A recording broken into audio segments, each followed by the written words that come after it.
I'm tomorrow. He's come tomorrow. Oh my God. That was a little red dot. Permanently living. I'm not signing. Red dot.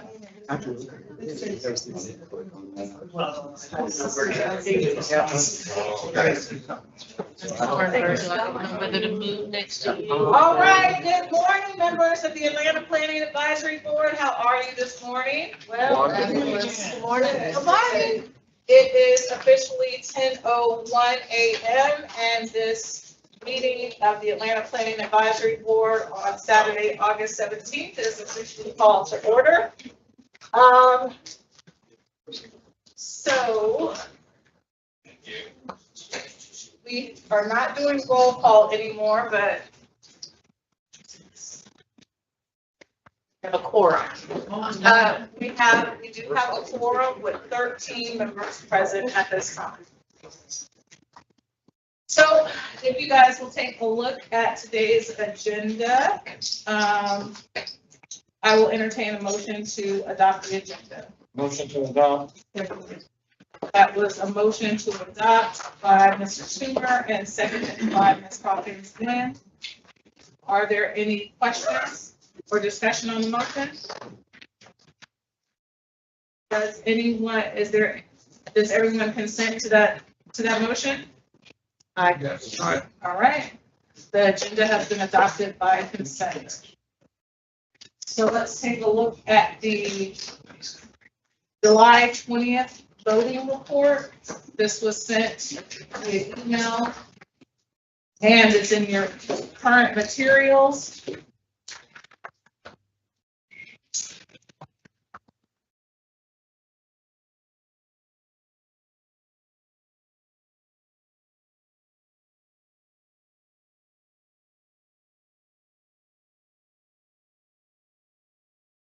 Are there any corrections to the voting report for July? Motion to accept. A motion has been made to accept the voting report from Saturday, July 20th by Mr. Toomer, Second by Rebecca King. second by Ms. Katie. Any discussion or questions?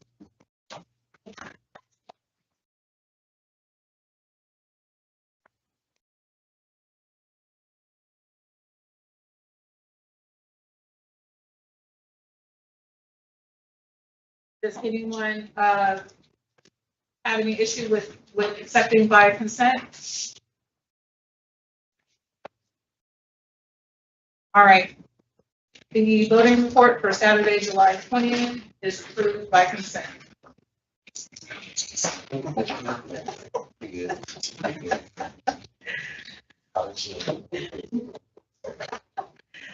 All right, Mr. Templeton, are there any public comments? Public comments. All right, so we will move on next to presentations and reports. We have Mr. Eric Ganther from Trails ATM. Mr. Ganther, you can. Good morning, everybody. Good morning. And as a reminder, Mr. Ganther, you have 10 minutes for your presentation and 10 minutes for Q&A. Okay, excellent.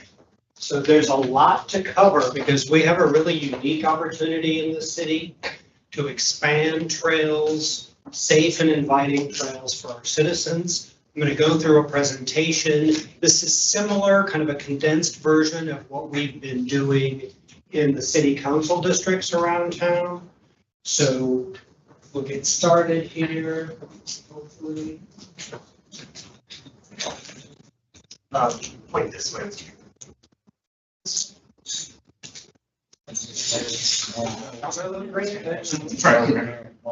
There we go. Okay. All right, so. And Mr. Ganther, will you introduce yourself, please? Yes, I will. I'm trying to get to this slide here. Okay, there we go. Okay, so I'm Eric Ganther. I'm with the APAB Foundation. The APAB Foundation has been the city's trail partner for 33 years.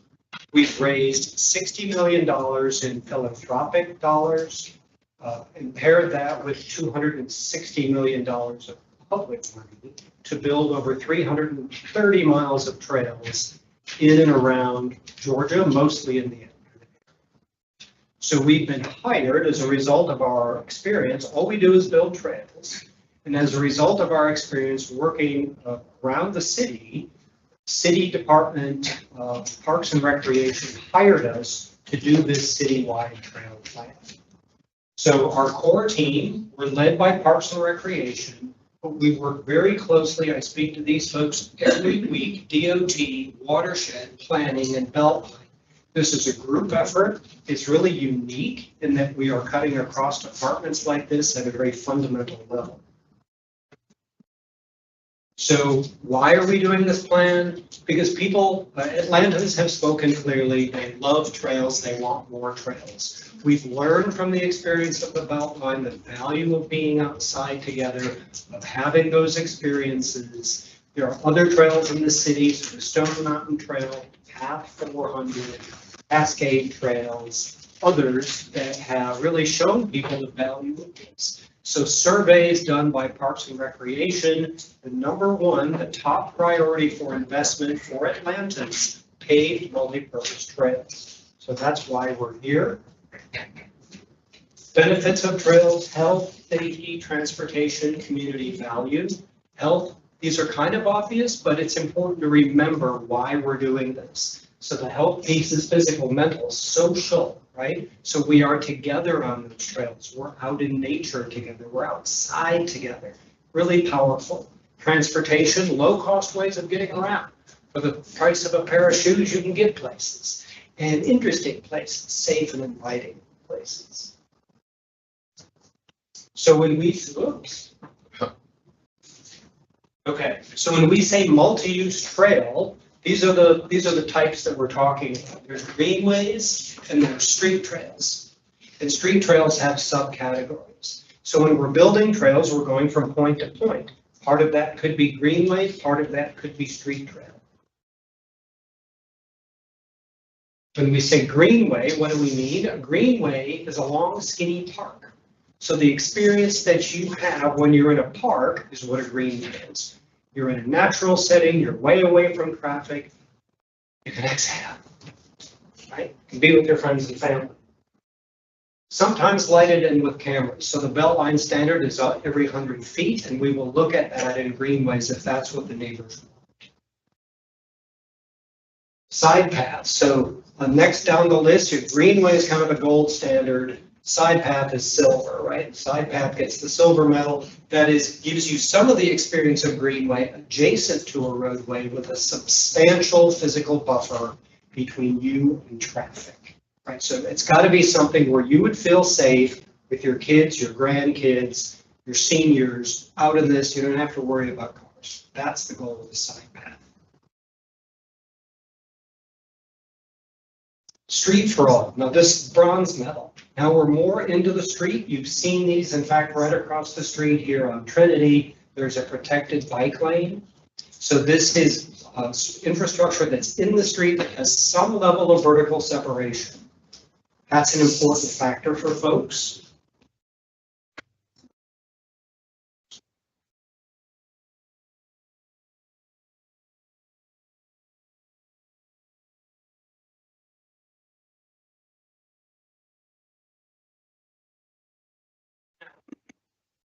Shared street, this gets honorable mention. Shared streets are really useful tools for us in Atlanta because there are a lot of streets that we have that are suburban in nature, that are low volume, low speed, but they might not have sidewalks. So people are walking in the road today. This happens in Buckhead, it happens in Southwest Atlanta, it happens all around the city. And so what we're looking at are what can we do in those circumstances? It's kind of a low impact strategy for the neighborhood. Paint a stripe. Paint a stripe and just kind of talk to the neighbors and say, the idea of this stripe is these are people walking and biking, and this is where you drive. It's not a no parking, because we know that can kind of cause some consternation. So if somebody's having a party, go ahead and park in it. If you're not having a party and you have a driveway, park in your driveway, allow your neighbors, allow yourselves the grace to walk in a defined area. Edge lane roads, so this is an example, sometimes we have skinny roads, those in our neighborhoods. We could stripe both sides of that with the idea that the drive lane is two-way, it's in the middle. It might only be 12 feet wide, which is not wide enough for two cars, right? So the idea is that you use that walking lane when you need to pass around another car. That doesn't happen very often, right? So this is something that is, we're experimenting with in the United States, and a number of communities has been very successful in Europe. So we want to bring this concept to some of our neighborhoods.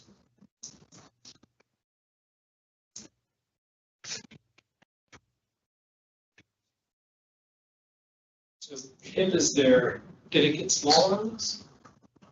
Not sure what's happening.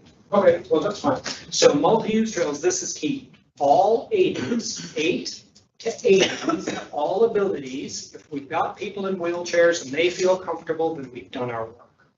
All Atlantans, so all, that's who we are working for.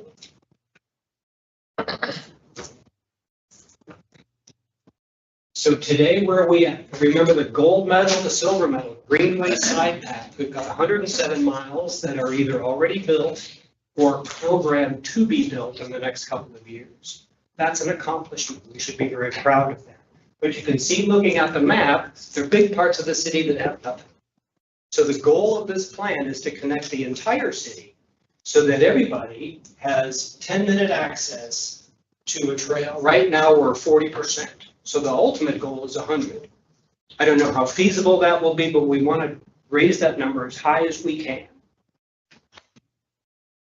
So we're doing 3 rounds of Trails ATL outreach. First round, where do you want to go and how do you want to get there? Second round, we're going to show you some trail opportunities that we see in your neighborhoods. Get your feedback on them. Then we're going to come back for round 3 and say, okay, here's the whole network, and here's where we think we could start. What do you think of that? So each of those rounds, we get a survey. So we are complete with round 1. We're wrapping up round 2. And here's the survey results from round 1. How do you want to get there? What kind of trail do you want? Remember, gold, silver, bronze, honorable mention. All right, so gold, standard, greenway, and this is with probably close to 1,500 survey responses from all over the city. People want greenway. They want to be in a natural setting. They want to have that park-like experience, linear, that is close to their home, that gets them places they want to go. 98%, you'd think I cooked the books. Next up, silver medal side path. Still 75%, right? People feel really comfortable on a side path because you've got that true separation from vehicles. You're going to feel safe. You're going to feel safe sending your kids up. Next on the list, so bronze medal, still above 50%. That's that street for all that has some kind of vertical separation between the users and traffic. Then we get down here and look how it falls off a cliff. Unprotected bike lanes. So historically, that's what Atlanta did. Historically, that's what America did. But we know from experience that people don't really feel safe in a bike lane, especially on a busy road, right? Because you get this circumstance, and I will tell you as somebody who rides a bicycle, this happens all the time. And in fact, I'm also the person in the car because I understand there are times you're like, oh, I just need to get in there. Can I just park out here now? Right, but that's a challenge for our infrastructure. We need to acknowledge what the needs are and design accordingly. Last one here, Sharrow. So you'll see this. This is Westlake Avenue. You'll see it on Howell Mill. You'll see it on streets where, I'm not going to ride on that street. I am not getting on Howell Mill on my bicycle to share with a semi truck. Not going to do it, and I wouldn't recommend it for anybody, and neither would anybody else. So, all right. And so that was the kind of trail you want. Where do you want to go? Top 5 destinations. Number 1, commercial districts. People want to go to the bar, the restaurant with their friends and family members. They want to walk to the places in their community that want to have that experience of community together at the commercial area. So barbershops, grocery stores, churches, places where we want to socialize, we want to be able to walk to those places. That is sophisticated living. We deserve this. We can have this in this city.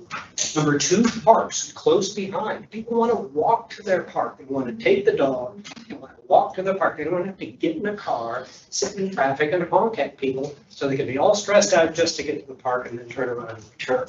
Right? Number three, Beltline. People love the Beltline. Beltline's a whole thing. We talk to folks in the neighborhood and they say, Eric, how do we get to the Beltline?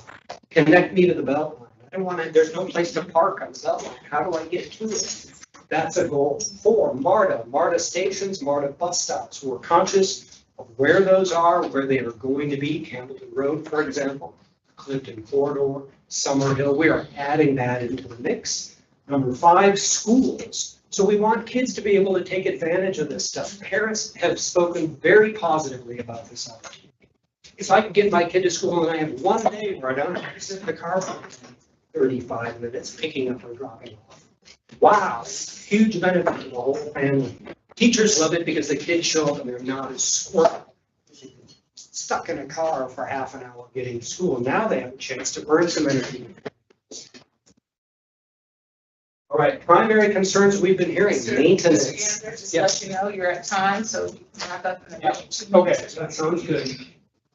Let me move on here quickly. There's a lot to cover. So I'm going to fly through these, but I want you to know this is here. This presentation is available. I'll share it with you all. It's also available online, trailsatl.com. I gave you that card. Here's the Thomasville Trail. Here's the Central Greenway, cool things we can do on Central Park Avenue. Here is the Grove Park Greenway, west side, really cool opportunities there connecting to the Beltline.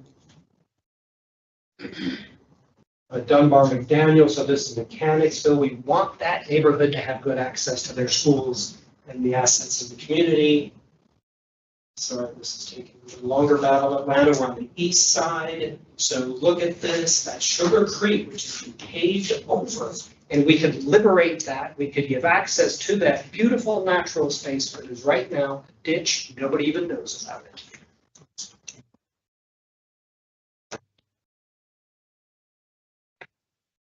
Buckhead to Beltline, this is from the Buckhead area to Beltline down through Alexander Park, Peachtree Hills Recreation Center. Alexander Park currently has no access, really. Certainly could never hope to get there in a wheelchair.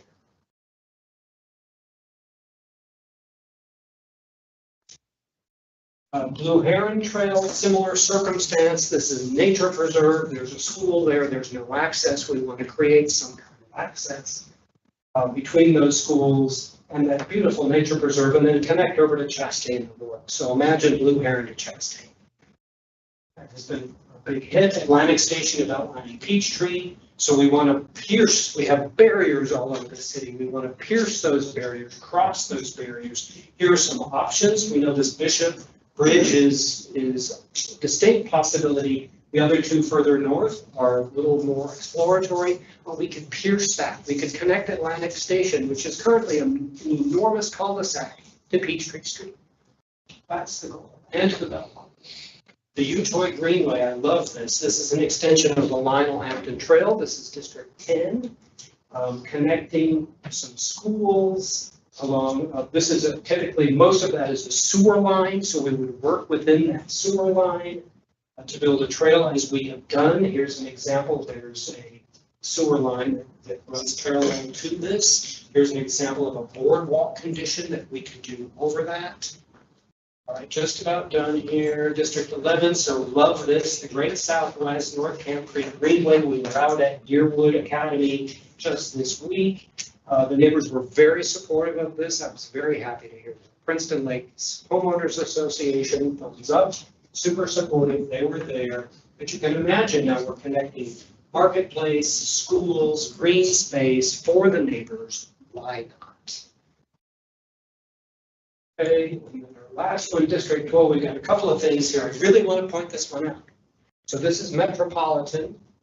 Picture JJ's fish and chicken over there, chicken and fish, right? And those big box retails, those are going to redevelop. The back side of that is that there's an opportunity for a greenway. So what if, as they redeveloped, it started to look like the East Side Beltline for that neighborhood? Wow, what if we had housing and retail and it became a destination? Reimagine what that could be. And so here we are, making fish and chicken, Ferguson Elementary, existing Pet Bridge, that side of Metropolitan. That will require working with planning and our CDP, zoning, et cetera. Here's what that looks like today. South side, getting down to Cleveland Avenue, so you can imagine. And then this is a bigger piece of something that connects downtown to the airport. Wow. In a beautiful way. Cool places to stop along the way. Southside Greenwood, this is the last one. So this is a part of the town that hasn't seen much love in the trail department, but it could. And there's amazing assets out there. We want to connect them. South Atlanta High School, Lake Charlotte Nature Preserve, Southside Park, Ruby Harper Park, Heritage Elementary. Why not? We can do this. This is mostly public land. That looks like. Okay, so this is how people give feedback on all of this. I wanted you to see kind of what our process is. And then really, the president asked me, so what do you need from us? Well, we're going to need to put this trail network, once we thoroughly vet it with the community, this is going to have to be part of the comprehensive development plan. What that helps lock it in, because what's happening is that we're losing opportunities as we sit here today. Construction is happening, projects are happening, and they're closing us off.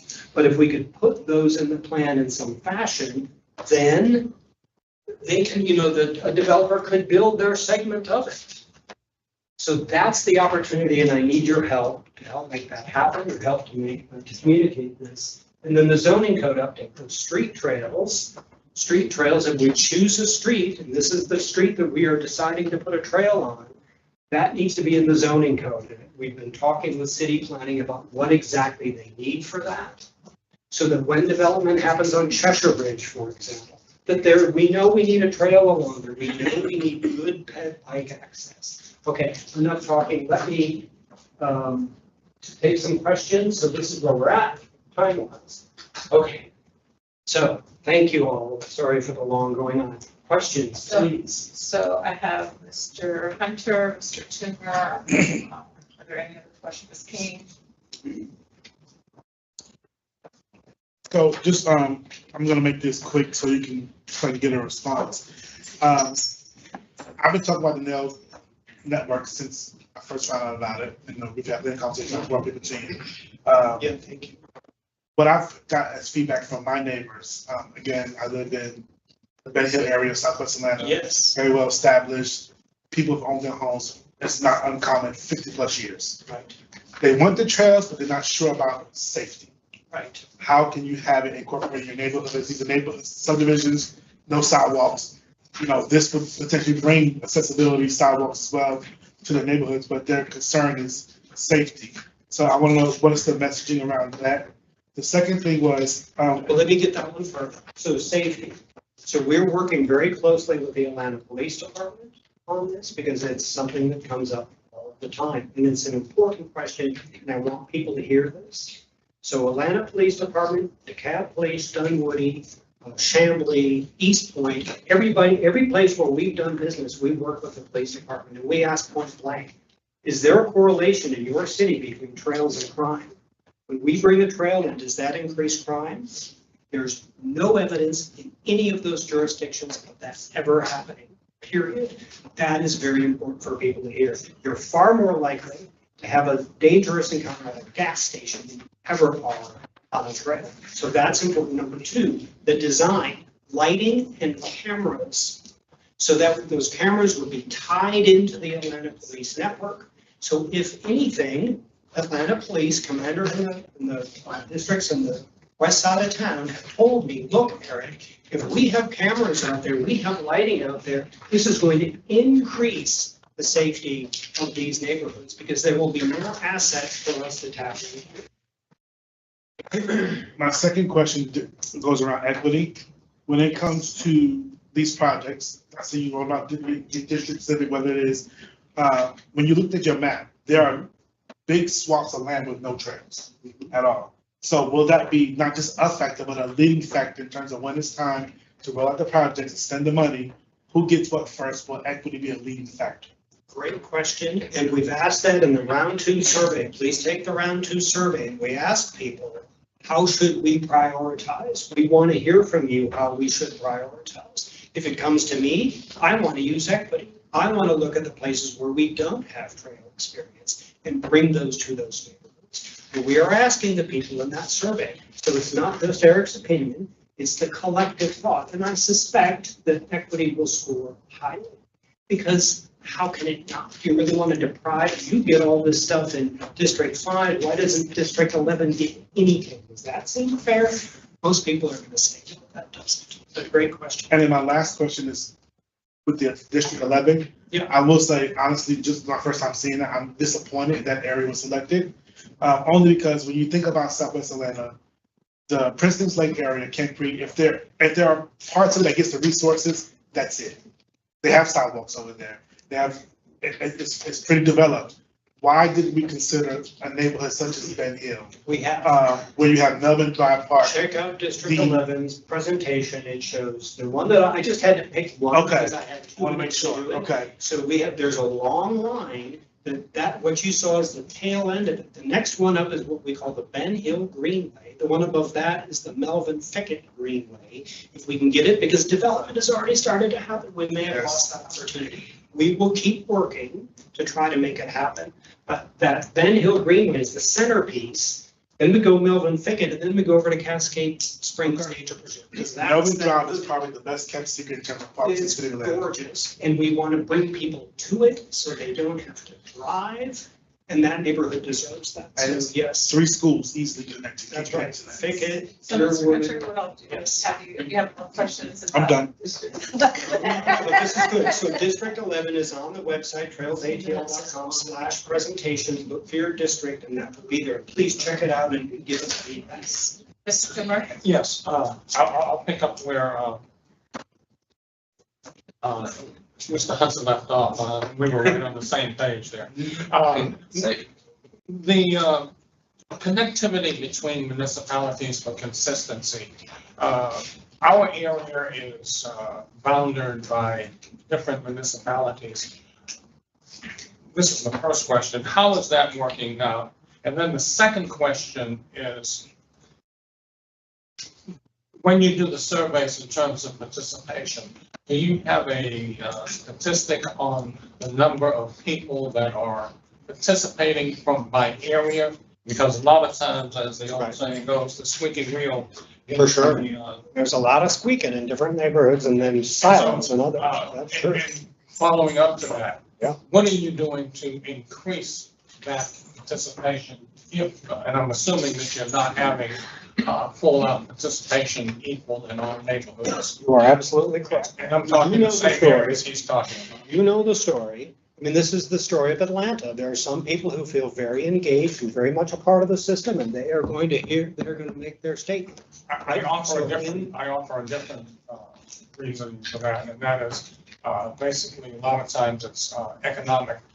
Sure. Where some people have more That time is correct. because they may not be in a single-family household, or Right. they may not have a position that allows them or affords them community time while they're taking time.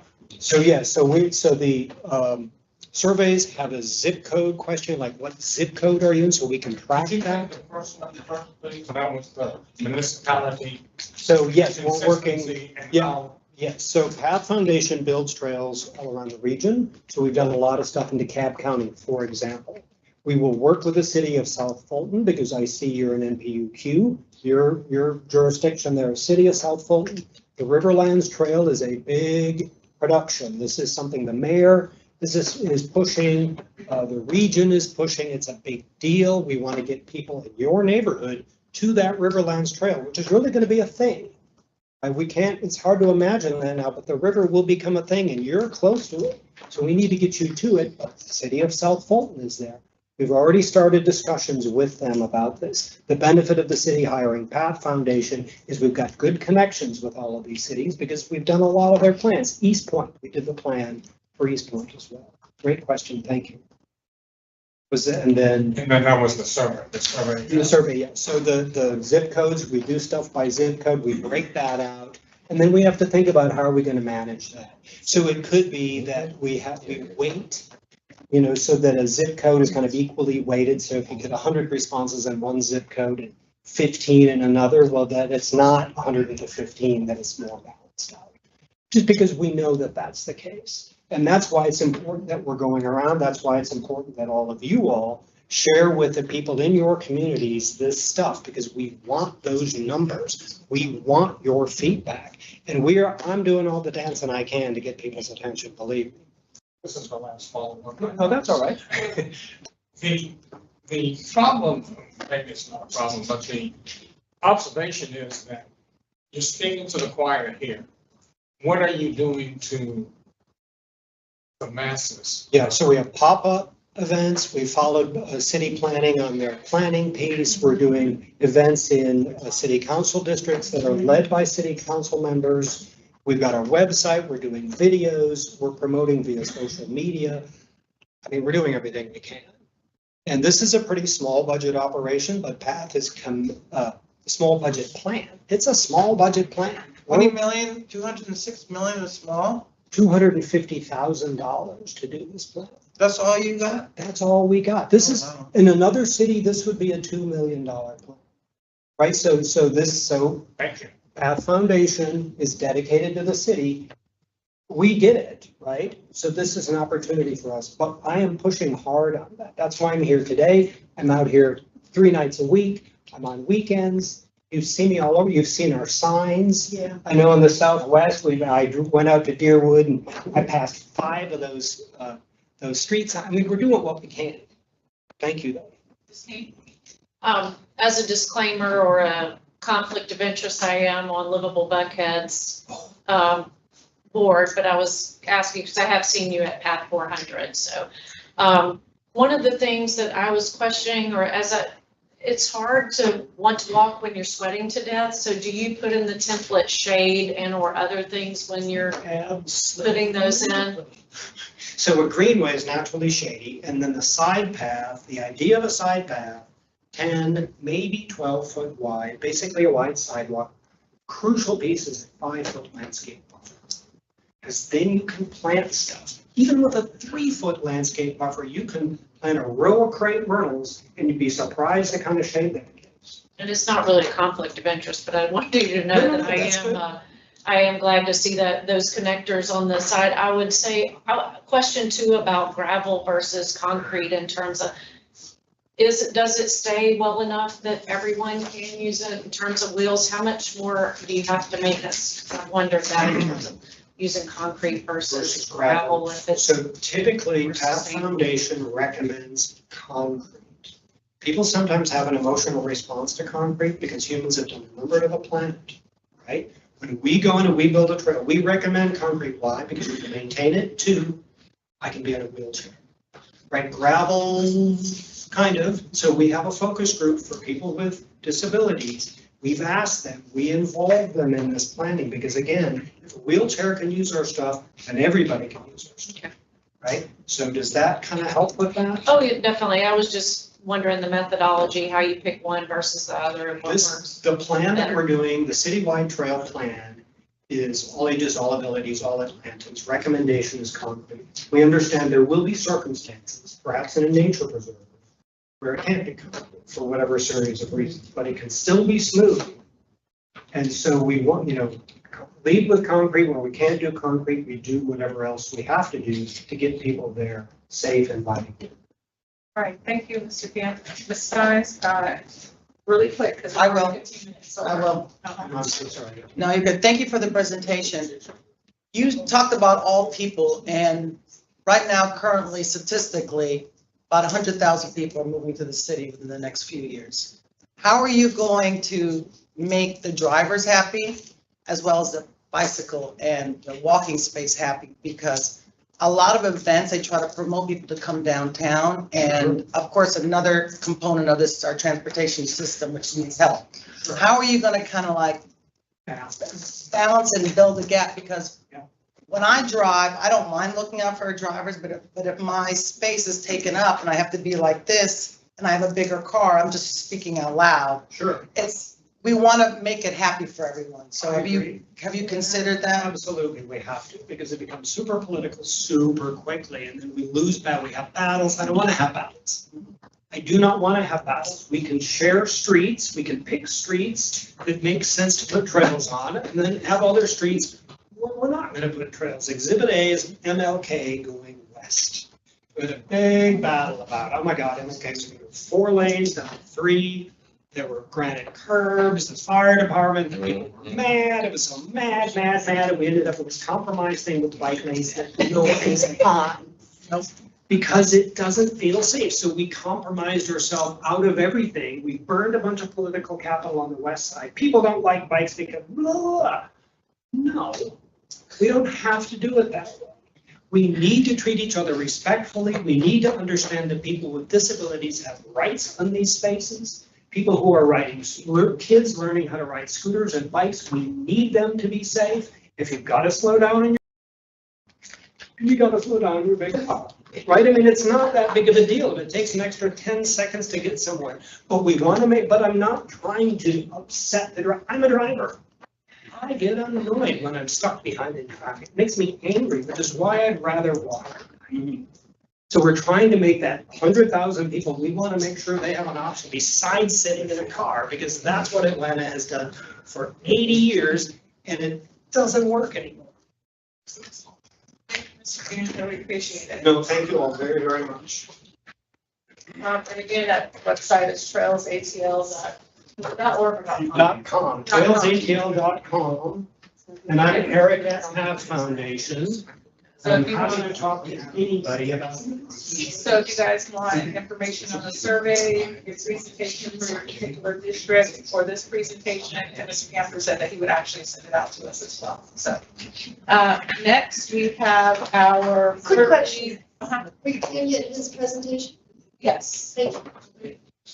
Next up, we have Kelvin Williams to give an update from the Atlanta Citizen Review Board.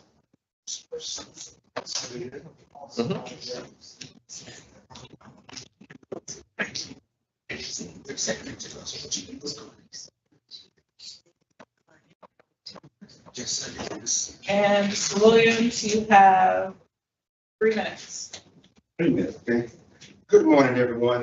My name is Kelvin Williams. I am a Atlanta Citizen Review Board member. I was appointed by APAB, and I represent NPUs A through F.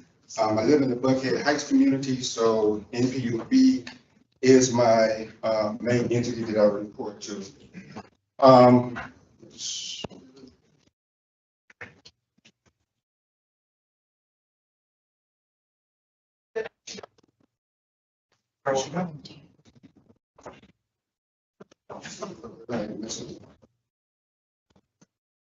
bringing it down. It's green now. Hold on. You good? Good now? Yeah, point that way. Now you're not. There you go. All right. Got it. Anyway, I know that Adrian had come and spoke to you guys, and I wasn't sure what she had spoke about. So what I was going to do very quickly was just go through and kind of give a high overview of the ACRB, and then I'll take some questions. The Atlanta Citizen Review Board, of course, we review complaints against the Atlanta Police Department and the Atlanta Corrections Department. The ACRB mission is to provide citizens of Atlanta a credible, fair, independent investigation and make recommendations on Atlanta police and corrections officers' misconduct. The agency provides opportunities for both departments to consider and make policy changes, recommendations on the officers' behavior. The vision for the ACRB is to be known for integrity, competence, and results, to be recognized as national experts in improving community police relationships, and to provide the best civilian oversight of local law enforcement agencies in the nation, and be recognized as experts and civilian oversight. Atlanta is doing a very good job. I know Director Reed travels quite often going to other cities to help them create their ACR, their oversight boards to review police complaints. The goal is to make a significant contribution to a safer Atlanta community for residents and visitors by promoting mutual understanding and respect. I put the main goal there, but this is really key strategic goals that the board focuses on. We look to improve public safety by building trust between the police and the public, provide a safe and welcoming place for citizens to make complaints and to be heard, be perceived as fair by members of the public and by members of the police department and corrections department. That third one is very important. So that's something that we strive very hard to make sure that we work at. We also want to make sure for accountability and transparency in the complaint process, provide community input concerning public safety issues in the city of Atlanta. And the other main one is comply with the ordinance regarding police oversight designed to instill confidence in the citizens to redress grievances against the government and its employees. The main thing is a lot of times citizens feel that their complaints are not being heard. So the ACRB works real hard to make sure that citizens know that anytime that they file a complaint, their complaint will be investigated and they do get a response back from the ACRB in regards to their complaint. We just came out with the 2023 ACRB annual report. That report is available at ACRB, I think it's org.gov. But the main thing that I wanted to show here is the report provides a lot of information and data. And the one thing, I know I'm quick on time, this right here is one of the main things that we have been focused on. Atlanta Police Department agreed with 54% of ACRB sustained allegations and significantly reduced the number of pending decisions on sustained ACRB allegations. What that means is Chief Sherman has made a commitment to really make sure that the Atlanta Police Department and he himself review the decisions that have been made by the ACRB. Right now, we're at 54%. Our goal is, a reasonable goal anyway, is we're trying to get to 75%. But that 54% is a huge increase within the last 2 years. So that has been a commitment between the ACRB, between APD, Chief Sherman himself, and the Office of Professional Standards. So we're really excited about that. We're working hard to make sure we can try to get to 75%. Of course, the closer we get to 100%, the better. We believe that strong and consistent officer accountability is the best way to reduce and prevent officers' actions that harm the community. In 2023, we received over 210 complaints. Another thing in the report, in the data again, the report is available to you guys, but we don't know the exact cause for the increase in the number of complaints, but that 210 complaints, that has been the most complaints that the ACRB has received since its inception. So the one thing that we are doing is we are making sure that we do community engagement. So the ACRB has participated in more than 230 community events and activities to build awareness of the agency, share information on proper police interactions, and provide Know Your Rights outreach. We also have the ACRB mobile unit, and the ACRB mobile unit has logged more than 6,000 miles. Another thing is, you're not aware, we have a new office location right here in this building. It's Suite 1225. If you guys haven't had a chance, please stop by, introduce yourselves. They would love to meet you guys. I'm going to send out an email. I know that I've been sending out communication to my representatives. I know to Ms. King and my representatives A through F. I usually try to make sure you guys get the monthly report and everything, but I'm going to send this out to Ms. LaRue to send out to everyone. We're doing a about the arts essay and verbal expression contest, which actually kicks off today. We're doing a community event over on the Beltline that starts today at 12 o'clock. And it's a contest to have young folks and have Atlanta residents to present their artwork, essays, poetry, music, rap, songs, or whatever. And they have some very nice prizes, but the name of the contest is My Dream for a Just World, One City, One Team, Citizens and Police Working Together. I did put it in there. So this year's the flyers. It kicks off the day over on the belt line. Again, I'll make sure that all of the NPUs, you guys can get a copy of this.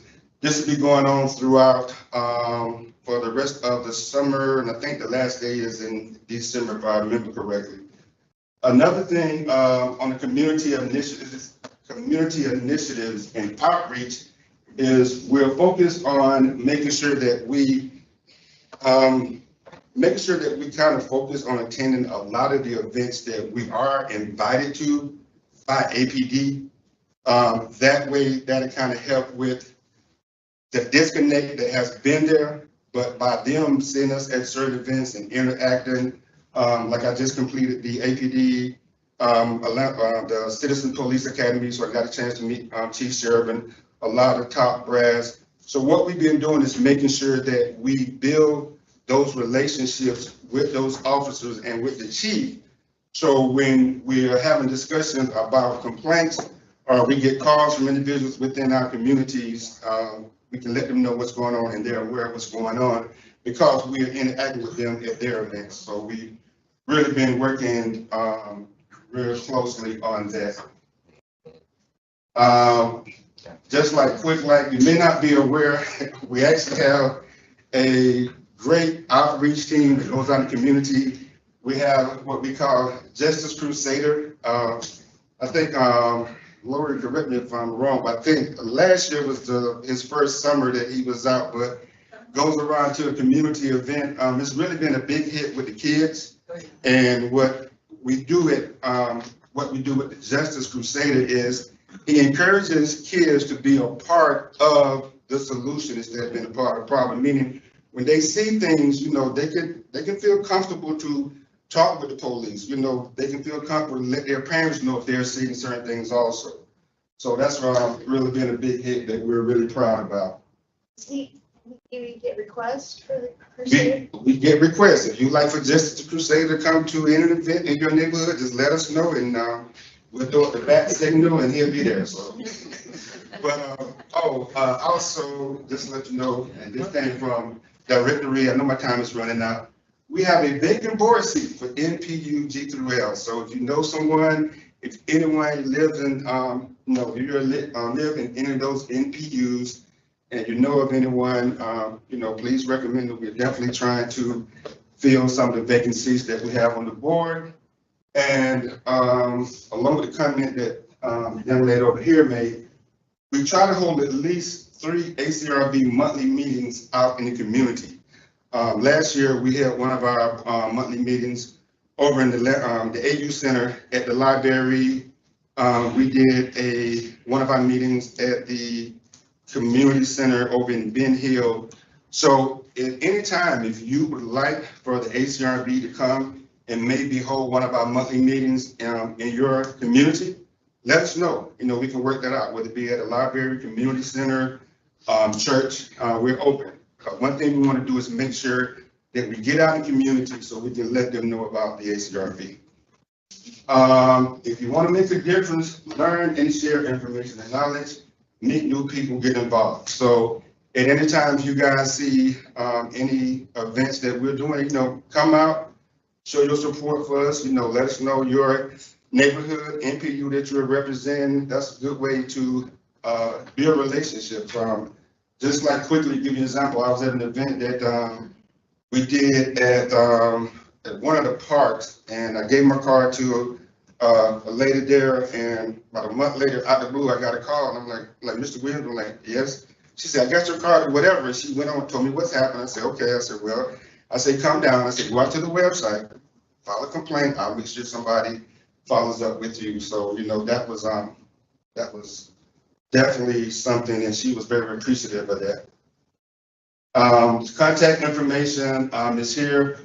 Before I leave, I have some cards I leave out on the table. So if anybody want to grab my card at any time, if you have any questions if you'd like for us to be a part of anything, or, just reach out to me. And I think I'm right about 4 minutes and 25 seconds, but questions and answers. Yeah, you have two, one from Mr. Schluter and one from Ms. King. All right. So it sounds like you're making good progress on gaining alignment with the police department there at that 54%. I'm curious about the 46%, and if you do the math, you want to get 21% more alignment. What do you think, what are the themes upon which you disagree that you think you need to overcome there? Okay,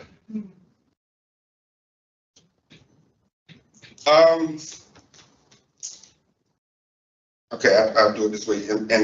And part of our training, one thing, when we go and take the APD's police citizen training, you get a chance to learn and see what the police experience and what they have to deal with. And then also a part of our training, they have what they call totality of circumstances, meaning that sometimes what you may see, there's more to it as far as what happened. So the one thing that we've been finding is we'll make recommendations as far as what the officers should be, whether it be a written reprimand, whether it be suspension, whatever it may be. The police chief and APD, they still have at their discretion where they can, follow our recommendation and not. Sometimes what we find is we may say, based upon their SOP, because it's a whole lot we have to look at, based upon their standard operating procedures, based upon what we saw, we might make the recommendation of let's say, example, a 3-day suspension. The chief may come back and say a written reprimand.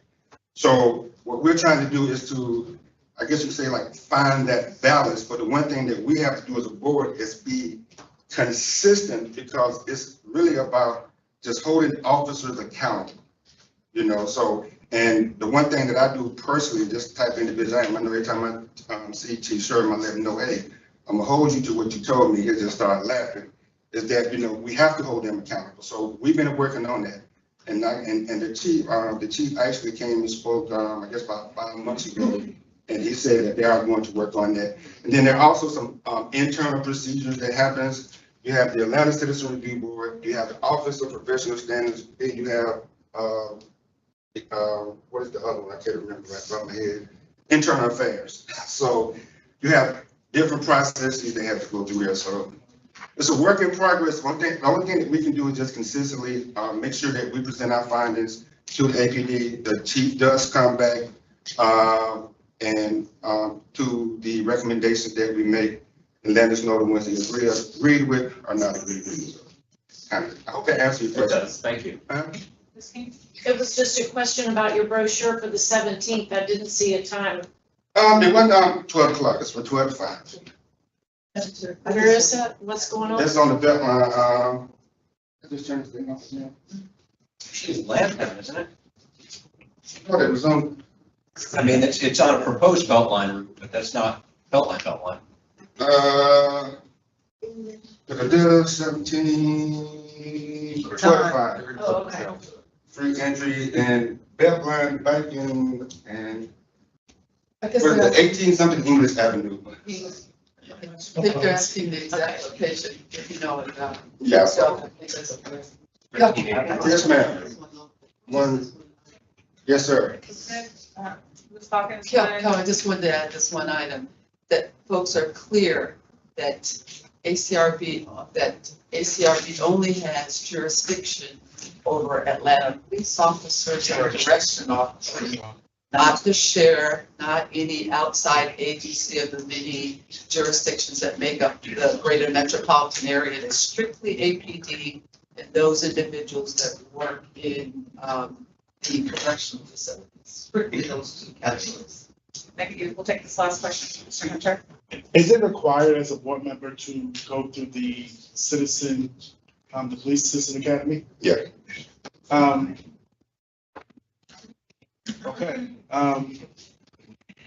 I would like to suggest that maybe there's an alternative training that you all can go through, because you talk about building relationships, and that's good, but part of being an independent agency is making sure that that independency is there. And sometimes it becomes hard to check your own biases when you develop great relationships with people, or organizations that can possibly do things that are wrong. That's true, but in this case, this job is more difficult and complex than what people realize, and I give you an example, one of the training, I know you said it's the last question, I'll give you an example. One of the trainings that they have, that we have to go through is, you actually get in a simulator and actually experience what actually shooting, as if you was a police officer. So again, as a board member, you're only looking at the evidence, but that training comes in to be like, you know what, okay, I see what officers are doing, but guess what? Based upon the standard operating procedures that we see right here with APD, based upon the brief training that I saw when I went through this training, officers wrong in this county. But I definitely agree with you, but you definitely have to make sure that you go, because the one, it's like anything, the more knowledge you have on something, the better you are at making a sound decision. So I definitely agree with you. So to kind of give a counter argument to that. Senator, we're waiting for time, so I would recommend if you have any. Yeah, if you have any. I think this is important because we appoint 4 people to this board. Yeah. And to give a counter argument to that, I'm sorry, Madam President, is that, for example, when I think about the case with Deacon Johnny Holman, the issue besides the officer was the policy. And so you're also being taught when you go to the academy some of the policies. And so I think and I haven't heard, maybe you all did, how many people from ACRB went and sat with that family? Okay. You're spending time with the police department, but there's another side with the community as well. But I'll let you know this right here. And again, this here was at a high level. It's way more. But to your point, that's an officer-involved shooting. The ACRB, we can't look at officer-involved shootings until investigations are complete. So I mean, it's a whole, there's some whole other processes in there. Like I said, you want to reach out to me, I'd be glad to, to share it with you. But to your example, just so anybody will know that anytime that there's an officer-involved shooting, the ACRB we cannot go in and look at that shooting until it has completed the legal process as far as the GBI doing their thing. So, but that's something that we also do. And actually we have, Gloria, if you know, let me know. And I know I'm running out of time. I can't remember, but just to let you know, I want to say, I think we have over 150 officer-involved shootings that we're going to have to look at coming up. That are backlogged. That are backlogged coming up. Now, I will say to your point, that's something that we've been trying to look at if we can do. So there's some things that we're looking at. I know my time is up, but there's some legal stuff on that that we have to wait to also. Yes. So. Yes, ma'am. Just a follow-up, the address is listed at 135 English Street. English Avenue, like that. No, it's English Street. It's in Blandtown. It's in my MPU. It's English Street and not Avenue. Correct. So I've got to be there as well, so I've been on It's off the top road. I'm sorry, not 135, 1385 1385 English. English Street, Northwest. And That's then, my bag, and I'm not, that's mine. It's a lot of and information. then one more follow-up question. Yes. Maybe for Ms. Lynn, since she brought it up. Mr. Bernie, you mentioned that MARTA Police Department has jurisdiction around MARTA property for a certain radius. They do Would- not fall under the jurisdiction of Okay. ACRB. It's strictly Atlanta APD officers and those folks that work in the city correctional institute. All right. All right, thank you, Mr. Oh, Williams. thank you. Appreciate your time. All right, moving on, speaking of ACRB and those vacant seats in GL, we actually have 2 nominations for.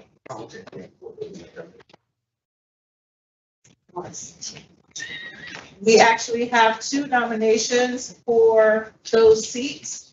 We will start with Mr. Cheyenne Moore. Mr. Moore, you can come up. You have about 2 minutes to tell us a little bit about yourself and why you want to participate or be a member of the ACRB as an APAB appointee, and then we'll take about 3 minutes for questions and answers. Good morning, folks. My name is Cheyenne Moore. I'm sorry, his resume is in your packet. Oh, okay. I'm a relatively new resident of Atlanta, born and raised in upstate New York, came here via St. Petersburg, Florida. I live in Dixie Hills, which is NPUJ. I am looking to represent G through L. I have a long history of being involved in politics, and to some degree that was very self-serving. And then 2020 came around and the world kind of set on fire, and I decided that it was time for me to actually get involved in making my community better, actively participating in holding other people accountable, rather than just moving people around the way politicians tend to. I think of myself as relatively unremarkable, so it's hard for me to speak about myself. What I can tell you is I did the year-long process of getting involved with the Citizens Review Board in St. Petersburg, Florida.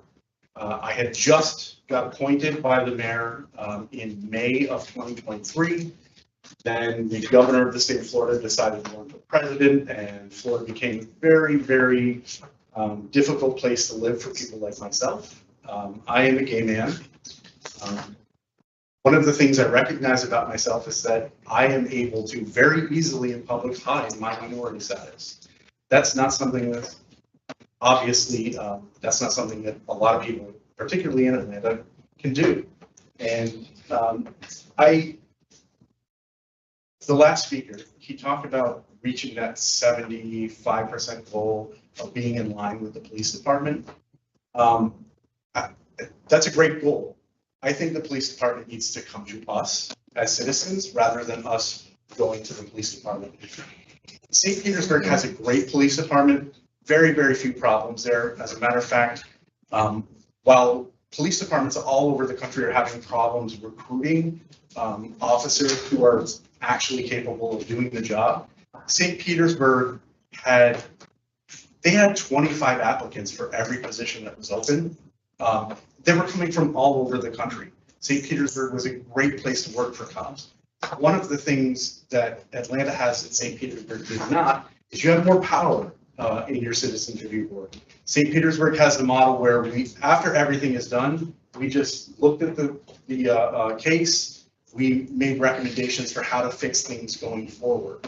That didn't really fix that particular situation. So one of the things that really got under my skin with St. Petersburg is that there was no accountability for when an officer mistakenly filled out a report. And officers would be suspended for a day or 2 days for, well, for lack of a better term, lying on reports. That's unacceptable. If you lie on a report, not only was it illegal under Florida state law, but it was also illegal under St. Petersburg's local laws. You don't belong in that job anymore. That's it. You've lied. You've burned all of the credibility that the community can hold for you.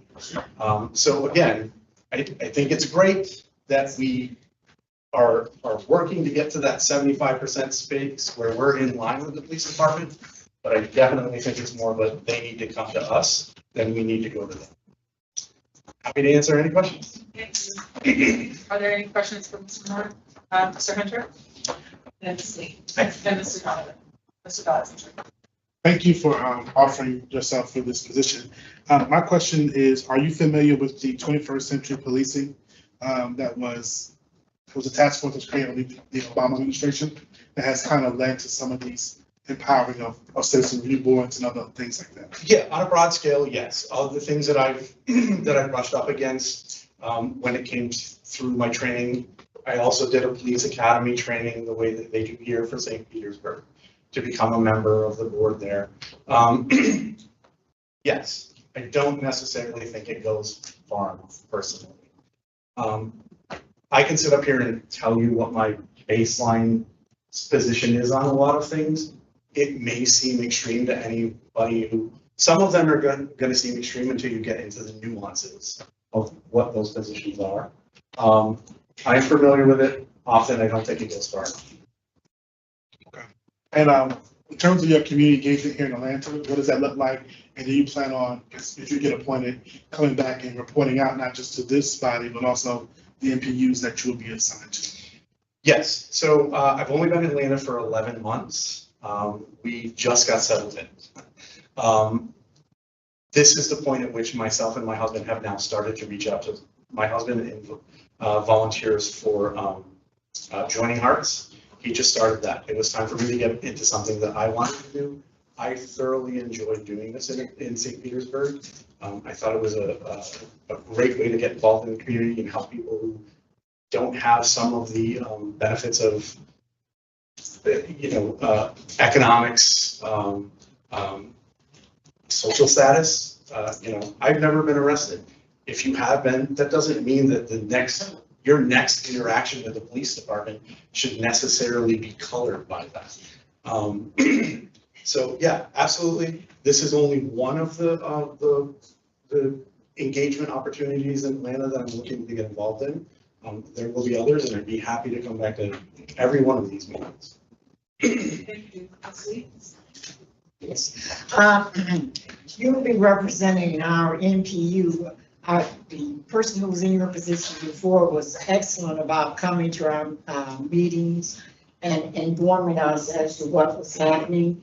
Are you willing to give that kind of time? Absolutely. I've been in contact with Mr. Penny for about the last 6 to 8 months. He's been helping me to understand what the process was here.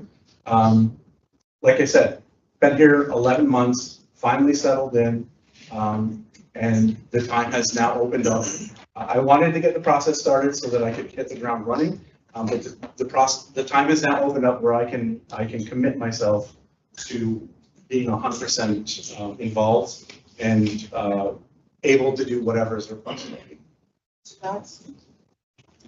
So you can answer the question. Ms. Hawkins, Yeah. Have you taken the opportunity to view any of the prior sessions or meetings that are online with ACRB? So I watched some of the videos. The meetings don't seem terribly different from what I've been involved in as an actual board member in St. Petersburg. As I said, the one difference is that Atlanta's review board has the ability to subpoena people. So the questions can be a little bit more in depth because there is an understanding in St. Petersburg that everything has already been adjudicated. We're just following up and giving recommendations to the chief that he can essentially tell us, go away, I'm not doing that. But yes, I have reviewed some of the prior meetings for the Citizens Review working group. Well, the reason I asked is because I think those were during the Zoom era when we were not meeting. I think things have changed, would I say significantly or substantially. I would invite any and all applicants to try to do an in-person meeting. That's what we have found more recently with, I think, Ms. Dr. Floyd and Kelvin. They all made several meetings to kind of get a feel on both the venue as well as process in person. So that's just a general recommendation. Yeah, it is my my intention to, whether I get appointed or not, start attending those meetings from this point forward. Very nice. are there any other questions for Mr. Moore? No, thank you, Mr. Moore, for your time. Thank you. All right, next up, Mr. Mario Wiley. Good morning, everyone. Good morning. You should have my CV already. You want to tell you a little bit about myself. Product of Tuskegee University, moved to Atlanta in 1996, working for such companies as E-Trade, Fannie Mae, those natures of well, and also now working for Bank of America in cybersecurity. Been a professional in this space for about 20 plus years, but that's on a professional side. Now to the volunteerism. I'm a member of the 100 Black Men of DeKalb County, also serve in a fraternal organization of Kappa Alpha South Fraternity Incorporated, as well as serving in the community in Audubon Forest, where I've been there for about 1.5 years. moved to Atlanta, back from Singapore for about 5 years while I stayed, or I served in several different capacities over there as well too.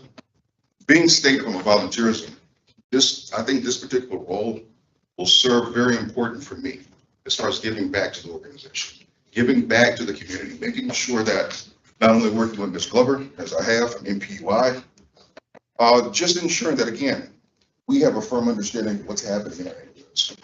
What does it take to make sure that, again, we hold law enforcement accountable for us?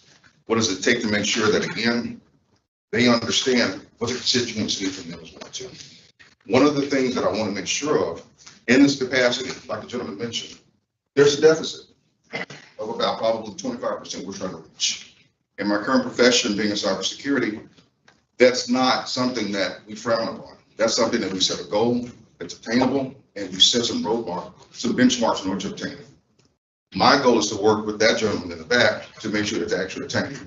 Working for this particular NPUI G through L, I looked online. It's a huge area. It's huge. And there's a lot of problems in that space because I live in that space. I know what it takes in order, because I walk it. I drive the community, I walk the community. There's things that we need to do, like you mentioned. Where's the accountability?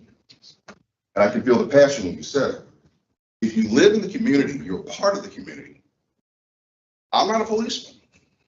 My job is to make sure though that my sons, my daughters, and when I say that, that's anybody that's around, are safe. So I have to make sure that I'm doing my part. I do walk the community daily with the older women in the community just to make sure I'm listening to what's going on. I make sure that I'm a part of the actual Audubon Forest Association because I am one of their board members. So I sit in, I hear what's happening. I understand what the needs are of the community as well too. With that being stated, I do ask for your recommendation to serve as an MPU G through L and volunteer and definitely serve my time in this space. Any questions? Thank you, Mr. Riley. Mr. Hunter? So the same question I asked every person for this position is, are you familiar with the 21st Century Policing Task Force that was established with Obama in the 6 tenants? I have to live it daily, so I'm definitely familiar with it. It's a thing of just, as we all know, riding while black. You live it, you breathe it, you understand it, and you do what you have to do to make it back home. Very impressive. The only thing I can say is it just seems like such a positive resume for augmenting the ACRB. Thank you. Thank you, sir. Same question I asked earlier. Have you had a chance to either advise the team that maybe period of 24 months, some 3 years back, or actually presented at the meetings, get a chance? I have not. I'm sorry. I was actually out of the country for the past 5 years, so I've just returned back. But Ms. Glover brought this to my attention that she felt that this was a good opportunity. But I definitely will review those. Absolutely, for procedure as much as anything. Exactly. Any other questions? Yes, ma'am. Thanks. You seem real busy. Are you gonna have time for all this? I work from home. So I'm in the community.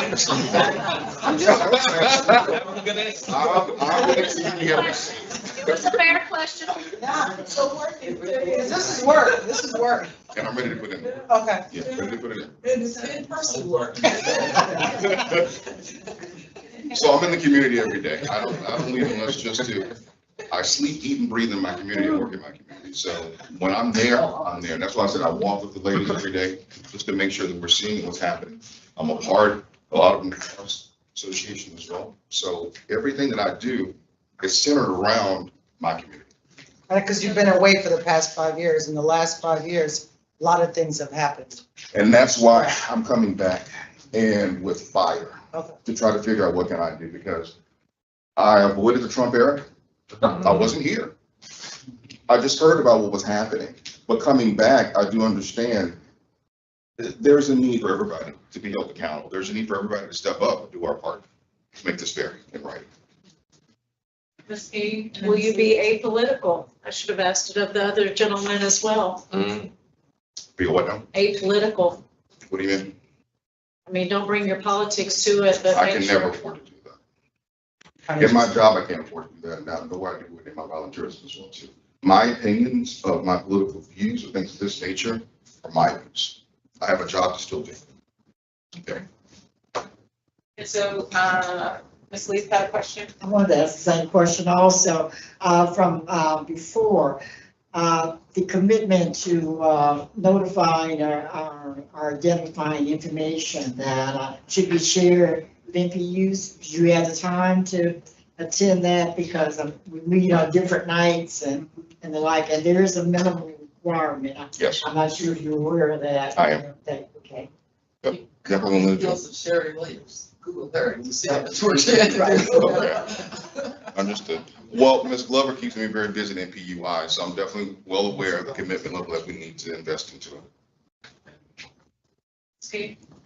I'd like to entertain a motion for the discussion. Excuse me. Are there any other- I'm sorry, just real quickly, I'd like to answer that. Yeah, I was actually gonna get there. So can you stand up? Sure. Yeah, so I was involved in Democratic politics for a very long time. That having been said, if you are being mistreated by the police department, you are not a Republican or Democrat in that given time. And there is no excuse for me to bring that into those situations. Thank you. I'm a big ass, so. Thank you. I did want to give them the opportunity to ask a question as well. Ms. Stout? So I have a procedural question, comment. We've been trying to fill this position for quite some time.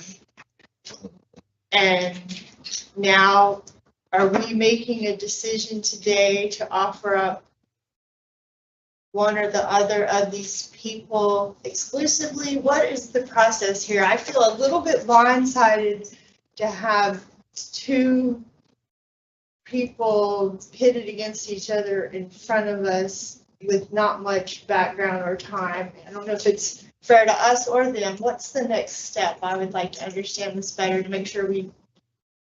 So to clarify, we're not pitting anyone against each other. So that language is not appropriate. Mr. Moran was a nominee from last year. And as I've explained several times, our APAB email was, had some issues. It was basically attacked. And so I had to screw up that address and go through the process of getting back information. I've shared this several times, and so I've been asking Mr. Penny, person here at meetings, via email, please share who that person was. And so we got that information, and so Mr. Moore is now here today. Ms. Wilbur also had a nominee. And so this is not a pitting against each other. This is like giving us the opportunity to speak with both of these gentlemen so that we can absorb the information and make a complete decision. As far as the process, this is the first time since I've been a part of APAB that we've had multiple candidates for one particular position. So what I would like to do is give us the time to deliberate. And not in front of the candidates. Yes. And then we will come back and make a recommendation and vote on it and let both Mr. Wiley and Mr. Moore know what our decision is. Can we also? Okay, hold on, Ms. Stout, we have another question. It's related to, Well, it's related to your question. mine is, so my follow-up to that, if I may, is, and Gloria can probably confirm, there are multiple open positions, right? No, only this one. No, I mean on the ACRB. Yes. From other No, open appointing, positions? from other appointing authorities. I understand that, and so I just wanted to know how many. I think there are 3 that terms are expired, including mine, but I've been asked to stay on for the sake of being able to meet quorum while we fill and get these expired terms among several. So if I answered your question, there are technically open seats, but some of us are still sitting there waiting that they be filled in order to meet. Okay, I guess my point was, The answer to your question is yes. there's one from this body, and there are other agencies that have appointing positions on that board as well. Right, and if we have two good applicants. We can forward them as a courtesy. So the vacancy is from, there's one from City council, the Atlanta Business League. I'm just listening. 'Cause, I see, So we cannot I afford think, it. I think if I'm understanding your question is you have, and I think if you're asking, okay, hey, we got two great candidates here, if we gave one candidate another position, is there another vacant seat where that candidate could go?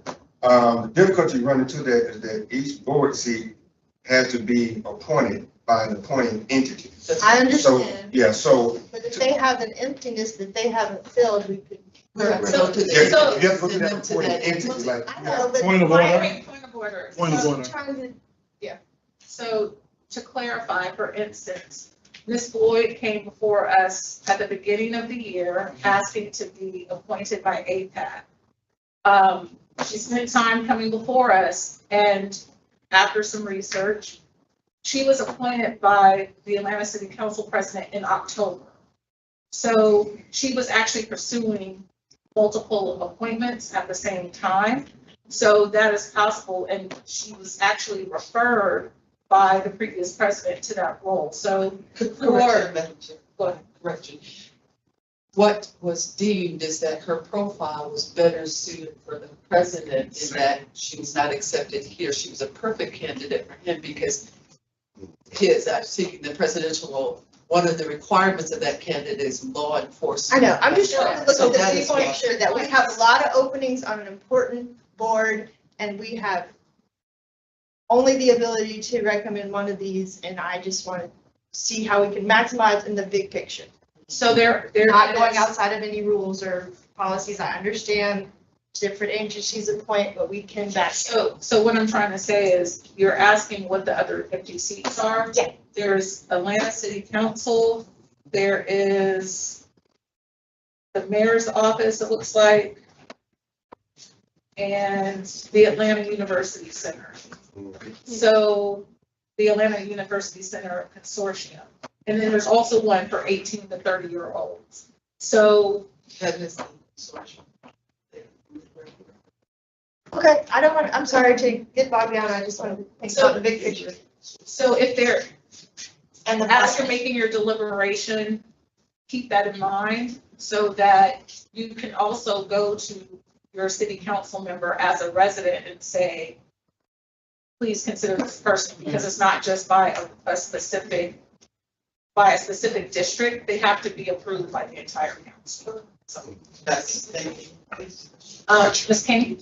I wanted to kind of make a motion to that end that we not vote today and give ourselves time, and or if it needs to be committed out so we can get all these answers and maybe find other possibilities. So you don't have to make a motion for that. Okay. We'll put it back to the governance committee to working group to meet and discuss and make a recommendation before this body in the September meeting. Okay, Mr. Hunter?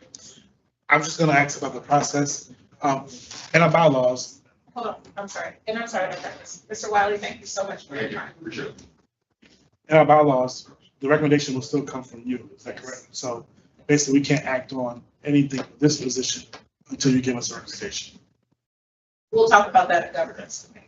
What did you just say? So, I'm more collaborative than that, so I welcome any feedback. So if there is any feedback or preference or questions that you all have, please contact me and we will bring that up in the governance committee and discuss that, and we'll come back with a recommendation for next month. If you feel strongly one way or another, please let us know. Okay? Ms. Martin? Yeah, I want to get some clarification on something. You had indicated that Mr. Moran's name was first put forward last year, but I thought in his presentation, he indicated that he just finished unpacking his bags. Here for 11 months. Okay, and so his name was first put forward Last year. last calendar year? Yes. Okay. So a month or two after your arrival, is that? I reached out to Mr. Penny, I believe in December, to get the process started because I knew it wasn't going to be I call you up and I show up to the next meeting, I was ready to go. Want to make sure I understood the chronology. Thank you. All right, so moving on. Is there any other new business that anyone needs to raise? I'm ready. You guys ready? No, sir, thank you. I appreciate you. Have a good weekend, please. Ms. King? I wanted to open the discussion about historic preservation and where that needs to go. I'm open to however we need to discuss it. I don't think it's a big discussion today, but where you think it should go to a committee, you know. What about? Go ahead. What are you talking about? Historic preservation in the city, because the city only has as anything that can be protected is a landmark status.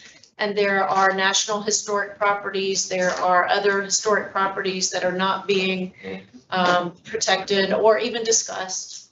People have ownership rights, but, you know, just wanted to see what our body thinks about that as MPU and zoning chairs and involved citizens. All right, so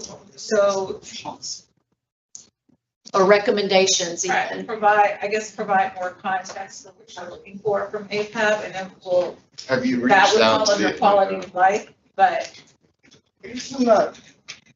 have you reached out to the Atlanta History Society or Historic Center? Not yet, but I mean, this is the body that I wanted to bring it up because we're giving draft letters in support of different things and we're offering more pull or weight behind different items. So that's where I thought maybe in historic preservation, that would be something that and recently more so, I feel more strongly about it due to Galloway School being bulldozed, but you know, with the permit of a month while the neighborhood was working out things. I actually went to elementary school in Galloway. So, I mean, that's my more recent thought about it, but I've always had preservation in my mind, so.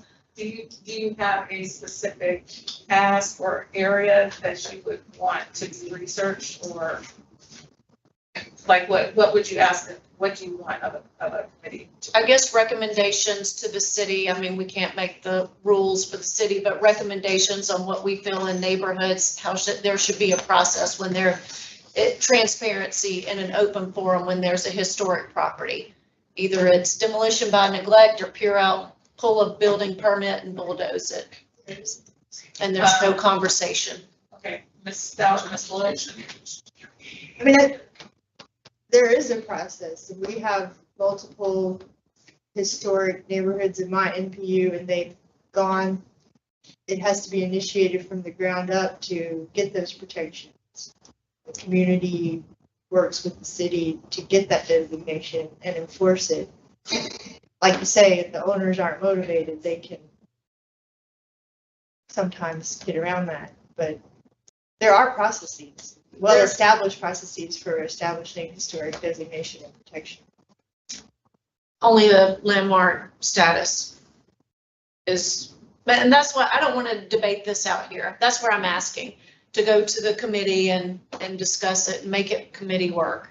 Okay, we have Ms. Blue, Mr. Kessler, Ms. Martin, Mr. Hunter. So are you saying like some policies around it from APAB? Yes, and just recommendations.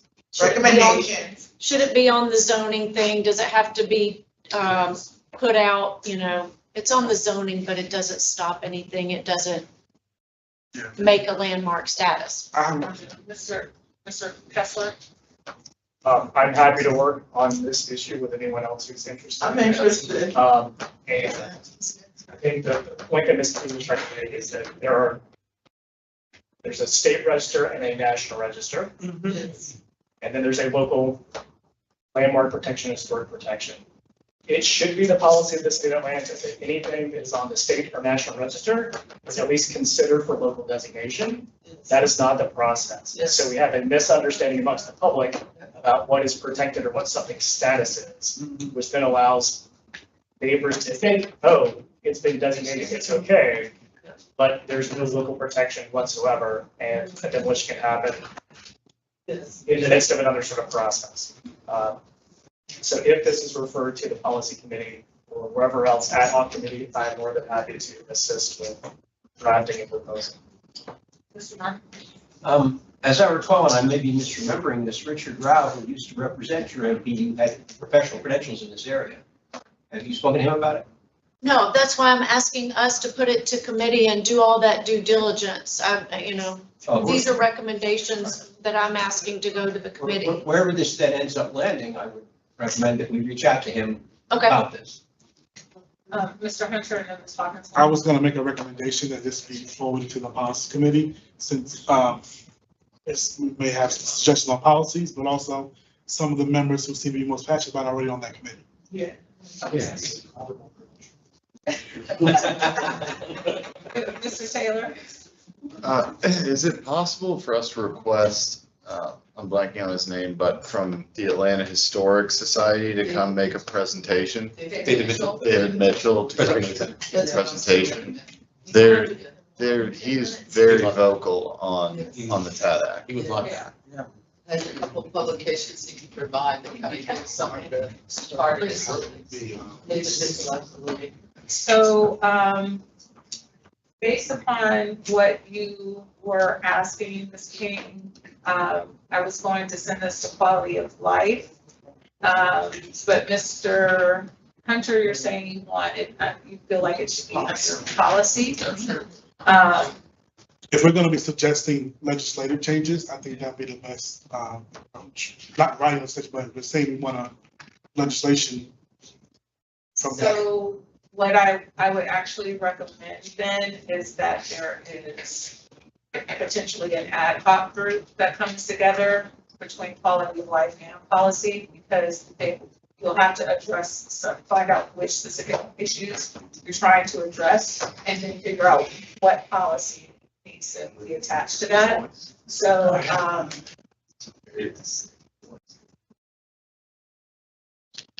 That too. hold on just one minute.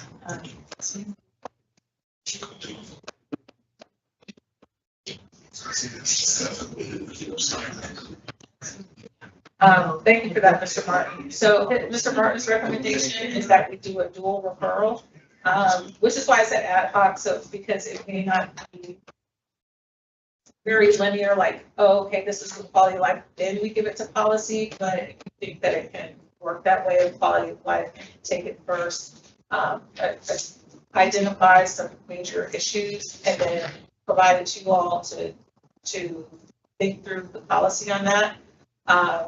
Then we can do it that way, or you all can have an ad hoc, but I don't think that it needs to be one or the other. So you all can either, I'm trying to think of how not to make you guys have more. So what if the policy committee researched in terms of best practices on establishing, like Kyle talked about, and then quality of life focused on enforcement once there's a policy in place? Yeah. That works. Seem to not agree, close to your face. Not sure the second piece is necessary, but I think something can be presented, and I think the meeting can be opened to anyone and everyone. Yeah. And our working groups meetings are already open to anyone can join those, and we have those every month. And that's true. I forgot that is our policy. If you want to participate in a working group, anyone can join the working group. So, we'll refer this then to the policy working group for consideration. And if there's anyone on quality of life that is interested in this issue, I would ask that you all participate as well. Any other new business? So this is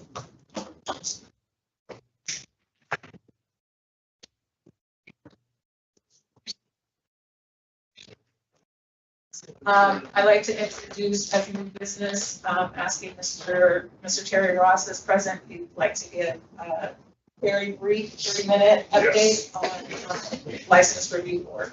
Yes. Hey, good morning, APAB. Good morning. How's everyone? Morning. See new faces, familiar faces. Everything else, and I'm not on the agenda because I didn't let Ms. Jones know that I was coming. For that, I apologize. But anyway, I'm here for my quarterly report.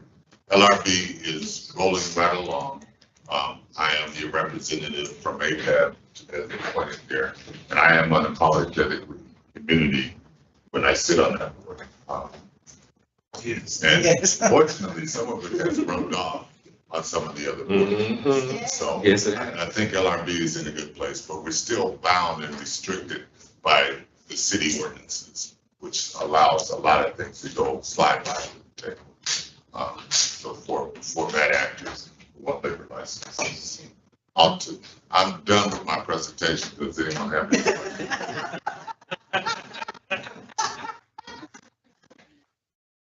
Yes, go Just a ahead. quick note,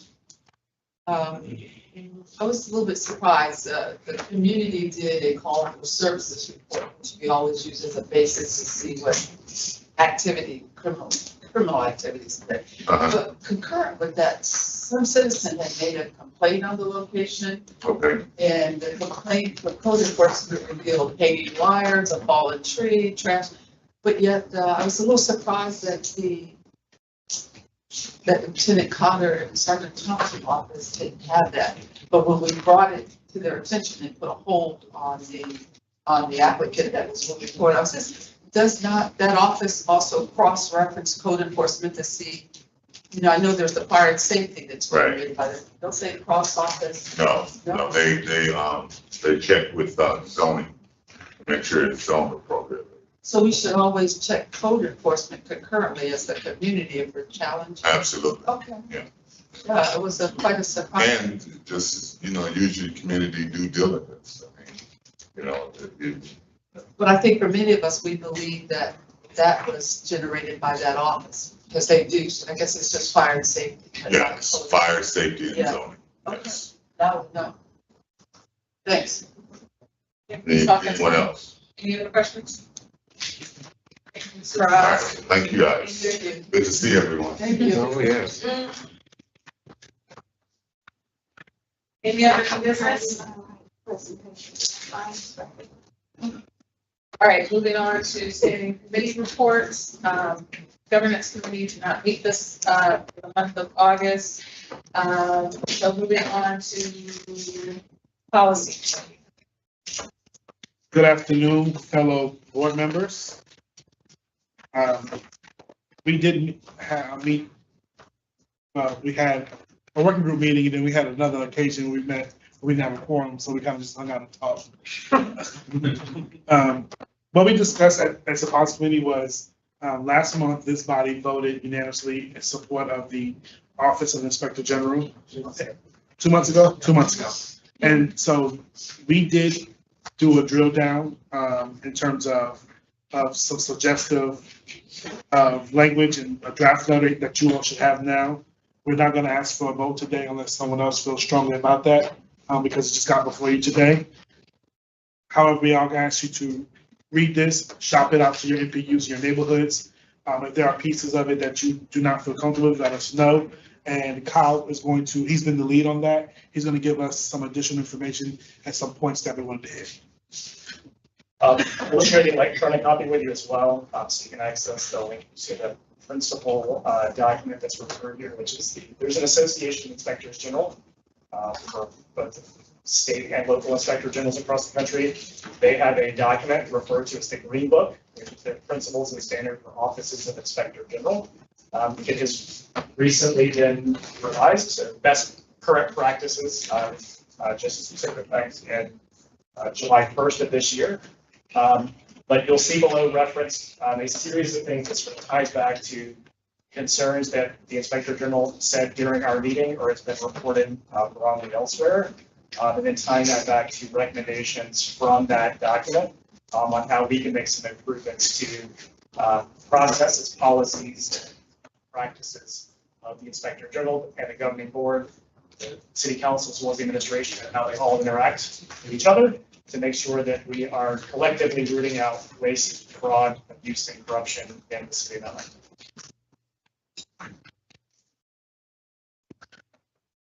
So our next policy meeting is going to be, Just a quick question.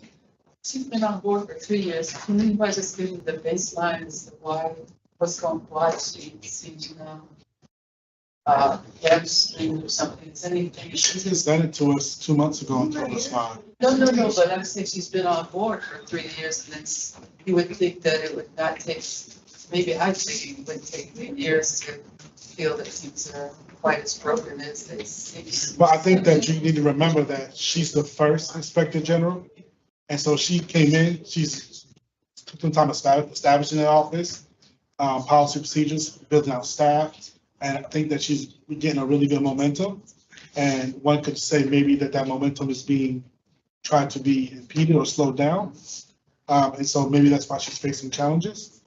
But I mean, yeah. I've heard her on news media, that's why I really like my understanding that things were dire, if I can use that word. I've heard a couple of TV comments. So that's why I was a little surprised. I thought she was just coming to us to say, listen, talk to the people and not acting right. But it seems a little more than that. I mean, yeah. So what were you saying, Senator? Nothing. Before that, we have the recommendations, and so you're discussing next steps. So next steps, we do plan to bring this back before the body next month for your vote, and so that we can then communicate this letter. We talked about sending this to multiple places. One would be to the governing board of the of ethics and the Inspector General, because they share a board that governs both offices, as well as City Council and the Mayor's office. Sal, you have a question? Not about this, I'm sorry. Okay. I did. So one of the things that the Inspector General mentioned, and her summary report of past recommendations was that they basically were ignored. So, I mean, there's 7 bullet points in here, but should an 8th bullet point be that their recommendations are taken seriously, or is there some way we can codify that? Number 5 addresses that. Yeah. And just for Oh, okay, all right. posterity, the administration should establish new procedures to ensure its departments and offices respond to policy and procedure recommendations issued by the Office of the Inspector General. And the reference is from page 34 of the AIG standards for offices of the Inspector General. And their recommendation is that ultimate investigative success depends on whether necessary corrective actions are taken in response to OIG findings. Yeah, I did have a question, and it was, who was the letter going to? And he started to answer it, so. I thought I did. So we're gonna send it to the governing board for the Inspector General, City Council, as well as the Mayor's office. Okay. That's the office, separate from IG's office, is that correct? Correct. So wouldn't the ethics office also Yeah, they share a governing board, share governing board? Okay. so it's going to the same board. Okay, I got you. They're separate entities, but they share the same governing board. Okay. Okay. How about the agency? Any other questions regarding this recommendation? Okay, thank you for bringing this, and we will look forward to any other updates from policy committee? Did we have a governance committee? No. Update? Is it been concluded that meetings will stay Saturday? Yes, we voted on that, last month. Okay. We voted, I didn't think. Committee voted? No, there's Oh, the poll. You did The poll. Okay.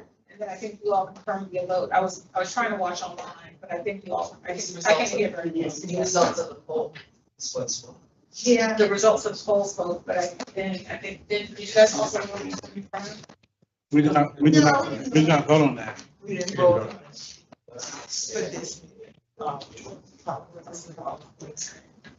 Discussed and determined based on poll.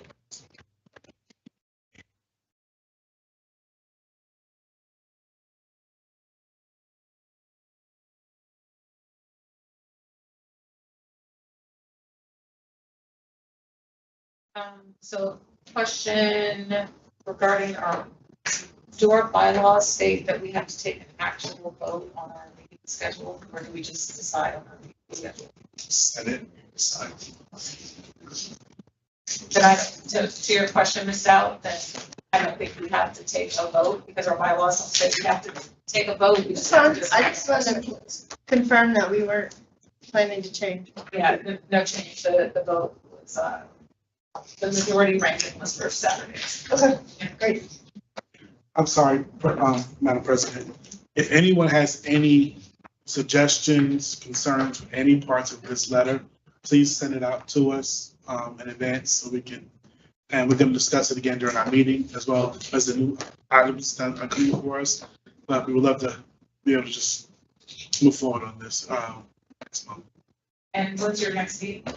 Our next meeting is going to be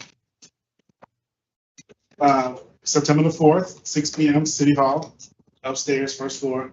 And our next working group meeting is going to be September the 12th, 6:30 via Zoom. Question on that. It appears that the Quality of Life Committee, the Zoom thing is a hyperlink in the agenda, but it doesn't appear that the Zoom link is a hyperlink for the policy committee. So simply knowing that it's on Zoom is not sufficient information for anyone to attend. You actually know the URL. Look to your right. Right. Mm-hmm. I'll add that in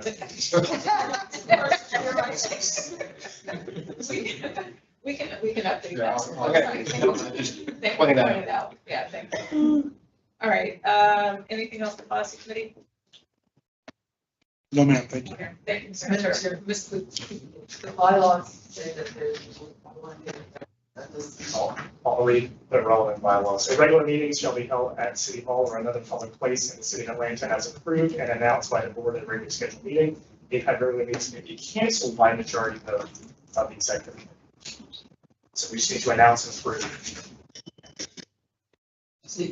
Announce and approve. So for instance, if you look at your agenda, the next meeting date is in the bottom right-hand corner in red, and it's also placed online on the website. So all we have to do is announce our next meeting date. So as of right now, as a group, we've decided that we want our meetings to stay on Saturdays. Or for instance, in the spring, we didn't have 2 meetings in lieu of having strategic planning and being able to allow us to attend the neighborhood forum. So if say in October, we need to change it because there is a weather event, then we are able to change that date as needed. But I heard earlier that I thought that you said no vote required. Yes, Unless correct. No vote is required. No vote is required. Not to schedule, but to cancel one that has been scheduled. So no vote required from the body? No. Yes and no. We just said if we want to cancel, we have to vote, but we do not need to vote in order to provide our next date. So moving on. Point of order, we have completely discussed this. It's been clarified 4 times. If you have further questions, you can ask the bylaws committee. Thank you. Moving on, we have a update on quality of life. I have some just general updates. We did have a meeting this month, and I sent out a reminder email, and turns out I sent it from my personal email, so I've been having issues with my personal email. And it didn't go out, so sorry. Luckily, we didn't have anything specifically to discuss, but we'll meet next on September 2nd on Zoom at, I think it's 6:30. And I'll send out a reminder link from my email, so it should work properly. Sorry about that. But just so everyone knows, we'll let y'all know the next meeting dates for Zoning 2.0. You can still review you can still review the CDP draft. Can't comment on it anymore. The comment period is closed. A couple months sooner than I anticipated, but it closed in, I think, mid-July, right? And the successive zoning 2.0 meetings are not yet on atlzoning.com site. I'm not sure why they were at one point, now they're not, but according to the slides from the module 1 meeting back in May, the module 2, which is development standards, so especially big thing, parking, is going to be on September 30th. Don't know where yet. I'm going to assume, I know they're trying to go, to each kind of quarter of the city. So I think we're going southwest side next. I'm not sure because they had the Habitat Community Center on Memorial Drive on the southeast side back in May. So I think they'll hold it next on the southwest side, and it'll probably be at 6:30 p.m. So second calendars for September 30th. That's going to be that next meeting. It's going to be big because it's parking, and then they'll probably have a Q&A for that.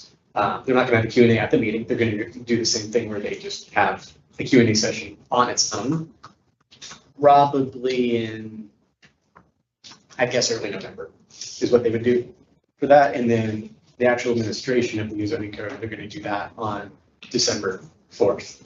And I did find out, just so everyone knows, and you take this back to your reviews, there will be a approximately 12-month grace period between when the new ordinance comes into effect and phasing out the old ordinance. So from what I can tell you, we'll be able to sort of comply with the old ordinance technically while trying to strive towards complying with the new ordinance. But say it's 2026 and you're not complying with the new ordinance technically for a new proposal, that will be forgiven. And by 12 months after the adoption date, so say it's adopted in November 2025, probably sooner than that, you'll have until November 2026 to basically be in compliance with new proposals. So it's going to be interesting to see how they deal with that from an administrative perspective, but that's what we'll find out about in December. Kind of wish we found out a little bit more about this now, but that's going to be a whole conversation. But just so everyone knows, zoning wise, that's going to be a big thing. So we get to deal with the new ordinance and having to comply with the old one at the same time for variance. This is going to be fun. So just everyone be aware of that. But otherwise, this is just advisory. We got notes. And question, you said that the previous zoning presentations and materials are no longer online? No, the materials are online. Comments. The comments. Yeah, the materials for you go to discussion draft meeting 1 on the site, and you can still go to all the meeting slides and the commercial flyer and the recording, all of that's still there. It's just they used to have the upcoming meetings and locations and all that on here, and now quick upcoming meetings doesn't do anything, so strange. They'll probably, hopefully they update that again soon. If they don't update it in, say, September, I'll be very concerned and I'll ask them about that. To answer your question, Madam President, what he said was that the CDP is no longer accepting comments. Right. He started with zoning, CDP, and we're not zoning. But it's okay, I was following. So, and so CDP is not accepting comments. The zoning 2.0 comments are still open. You get to comment on that. Okay, I thought I heard. I'll take sorry. The majority of the CDP I found out is going to be adopted in, I believe, was in November. The final process will finish in May of 2025. So it's moving a bit faster than anticipated. So that's why apparently my comments closed sooner. You can still go and review it.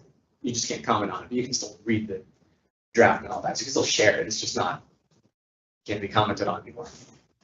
And then one more thing we're going to follow up with is, if you allow us, Madam Chair, we'd like to give you our recommendation for the Atlanta City Council Board Review Board applicants, if you allow us as well, because it does deal with quality of life, and we feel very strongly about this position, so we'd like to have some insight and input if you allow us.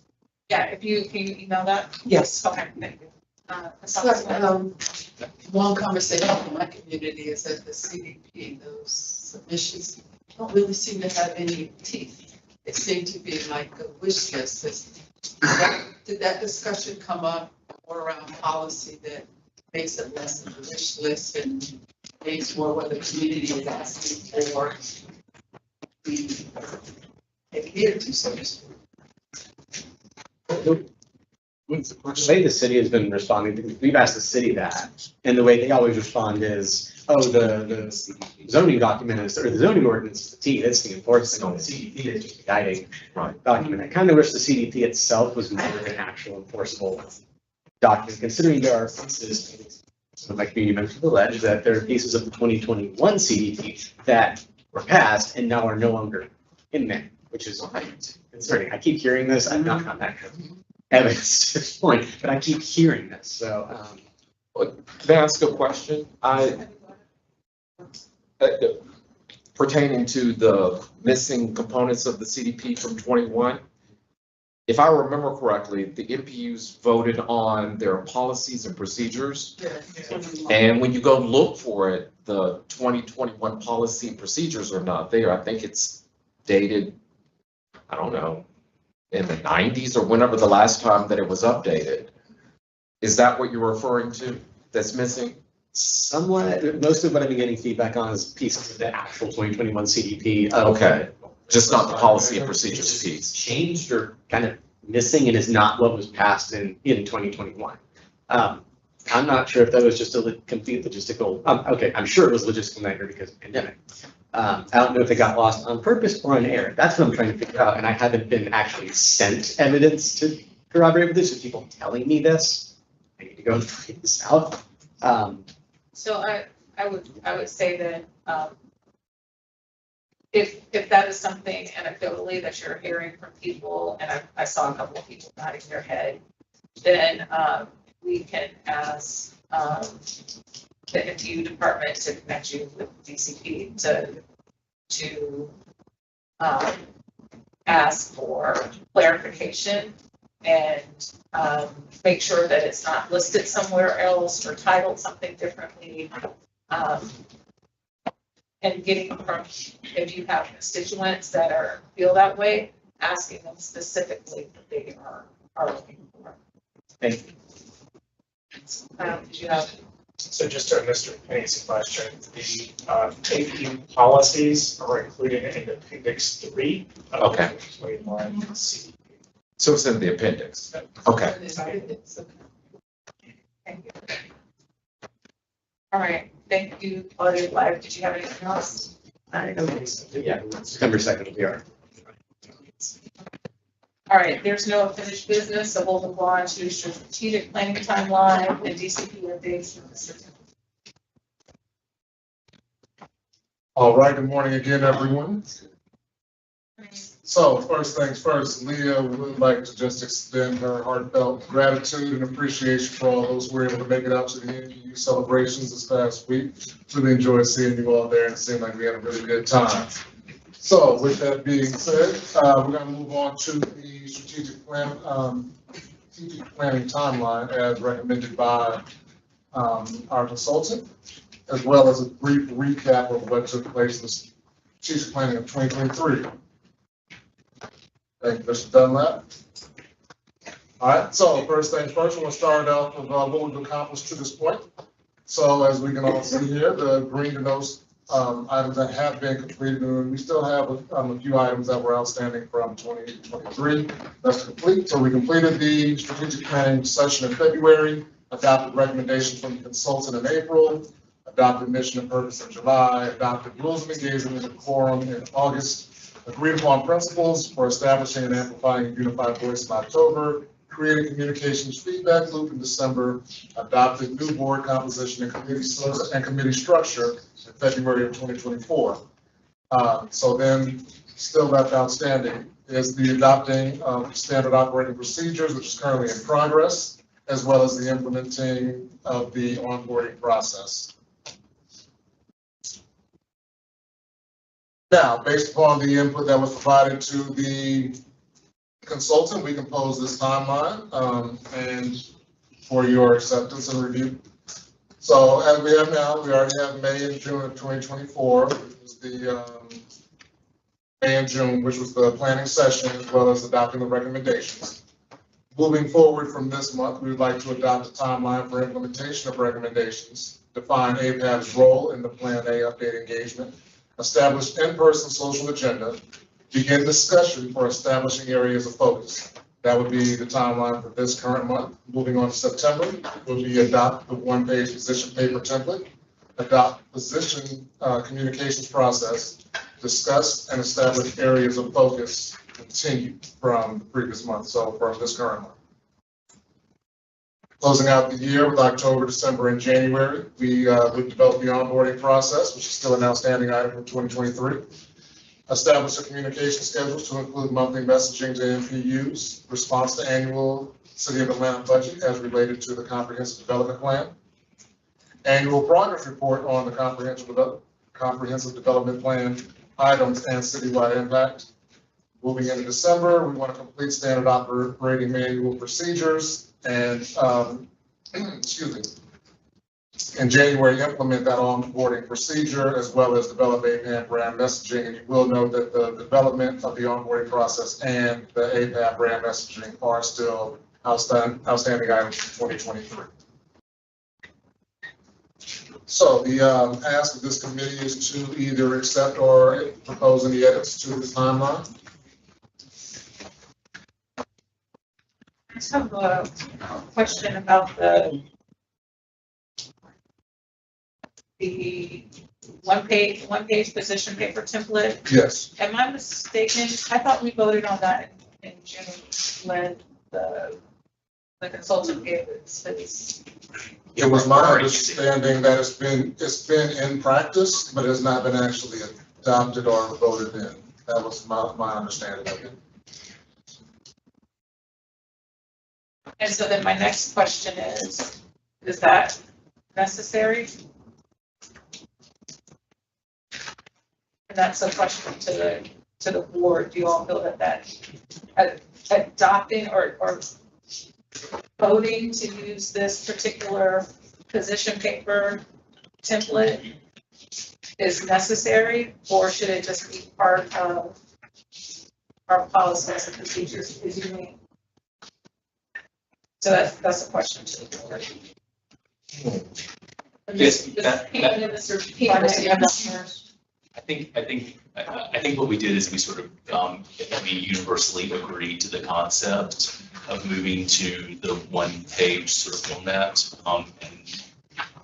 And I don't know that we necessarily need to vote and adopt that as an official template that we use. I think that our officers and our wonderful city staff can select and use that without necessarily us having to weigh in on it and make that locked in steel for the rest of the time of this body. Yeah. All right, Ms. King and then Mr. Hunter. He got it. Mr. Hunter and Ms. Stout. I just wanted to echo that I don't think we need to have just one form of communication. If we get into an issue we want to do, let's say we give principals and ask you to draft a letter on behalf of the body, I think we need the flexibility that we need. We don't want to box ourselves into one way how we communicate outwardly. Sorry. So, wouldn't this fall under the SOP manual? yeah, that's what I'm thinking. What I'm saying is I don't think I want to strike the adopt one-page position paper template from this timeline because he was asking for feedback on it before we vote on it. And the position communication process. I mean, it just seems to me like those are part of the SOPs that we're developing. But I don't know.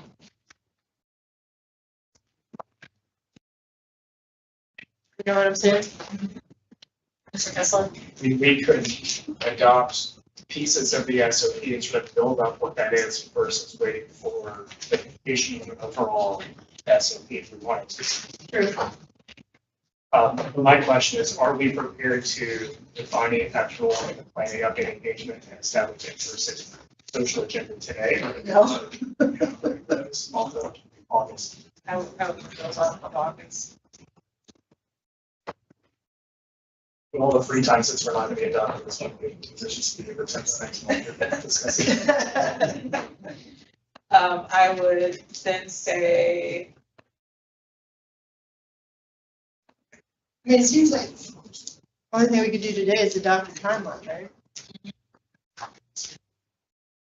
Unless we can get into discussions for establishing areas of focus, but we can actually do that and governance and make some recommendations that you all review. If you have any specific areas that you want to focus on. So for instance, Ms. King, you brought up the historic preservation. If everybody feels like that is something that should be an area of focus for APAB as part of what we're focusing on over the course of the next year or so, then that would be up for consideration.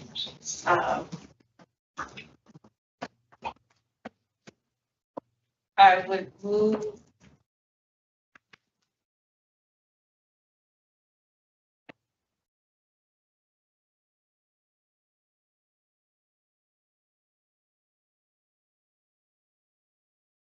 any other feedback on the timeline? Ms. Steins? On a lighter note, you said establish an in-person social agenda. Does that mean activities socially for a group, like a holiday party, or what does that mean? So during the strategic planning process, there was discussion about how APAC could be more out in the community. And so I don't know if social agenda is the proper term, maybe engagement agenda or engagement calendar. All right, because I thought it was our group in person. Sorry. We talked about that as well, about getting together, not just to do business. Yeah. We talked about that. Yeah, that's what we talked about. It literally is what it is. Social, like, if we can do strategic social things for us, let's go to a happy hour or. So then that leads me back to. Or happy 2 hours. Skylar said 2 hours. So then that goes back to my first question, the same question. Do we need to, does that need to be something we vote on? Not some vote on, more so like if we have a date so that everybody can have the opportunity to, in advance notice. And we have a few people trying to plan it. I feel like it's fine. I would be happy to do it. I would be delighted. Quality of life. There you go. Like, it's not mandatory, but it's an opportunity for those who want to engage outside of this to just talk about other things besides this business. So what I'm saying though is I don't know if we need to include this as something that needs to be part of the strategic planning timeline. I know it was a recommendation, but if it's, I don't know if we have to establish an agenda. You know what I mean? Or a calendar. We have begun discussing already, so mission accomplished. There's no adoption of the social media or the social agenda. So, I think it was just like a reminder that we said we wanted to do this and that you all need to do it. I think it's more so vibes up there. So then what I can say then is we will refer the social agenda to quality of life. I'd also like to recommend that quality of life take up adding coffee and donuts to the APAB.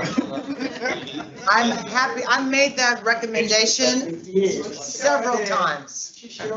Several times, so. So should we send that to Unanimous DCP consent. post haste?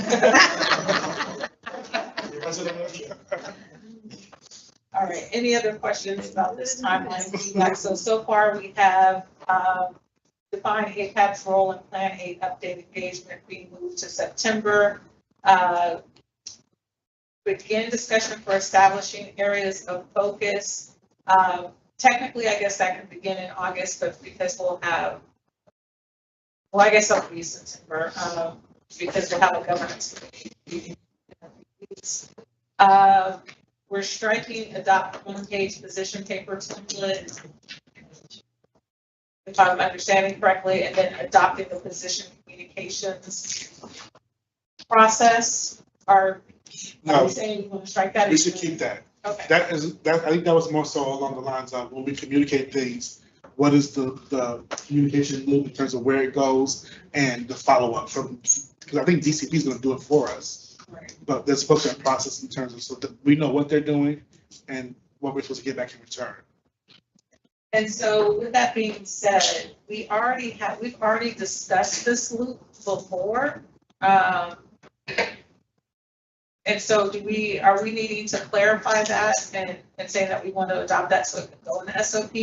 because I remember we've had this discussion before about how things come out of APAB, I don't remember being DCP adopted. process, and then how it's sent out, and then from there, what we should expect in return, like 30 days later, a response, and what we should do with it from there. So I think my question is, we already have that information, so we can bring it at the next meeting.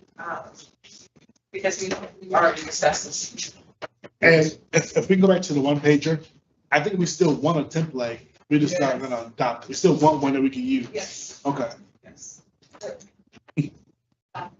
In September, can we have a update from DCP on the status of any current pieces of the standard operating procedures that they have? Obviously, our committees can bring forward internal to the body, but getting that so that we can check off our 2023.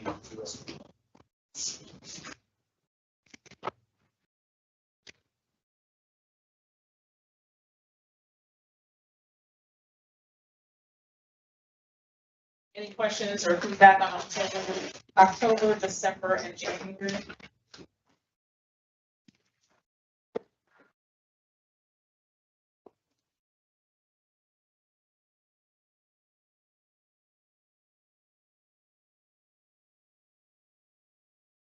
There, we will need to put on there, sorry, Madam President.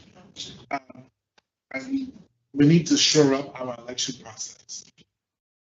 I think last time we kind of just, we did it, but we didn't codify it. Gotcha. So then we'll refer that to governance committee to review and come back with some recommendations. I would say October. And that's fine. We're not doing elections until what, February next year?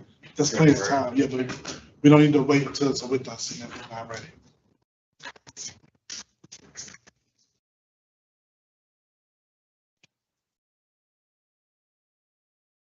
Back to comments.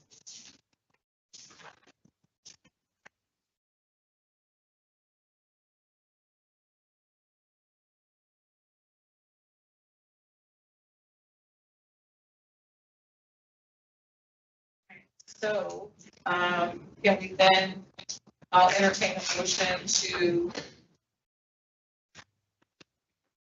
adopt this updated strategic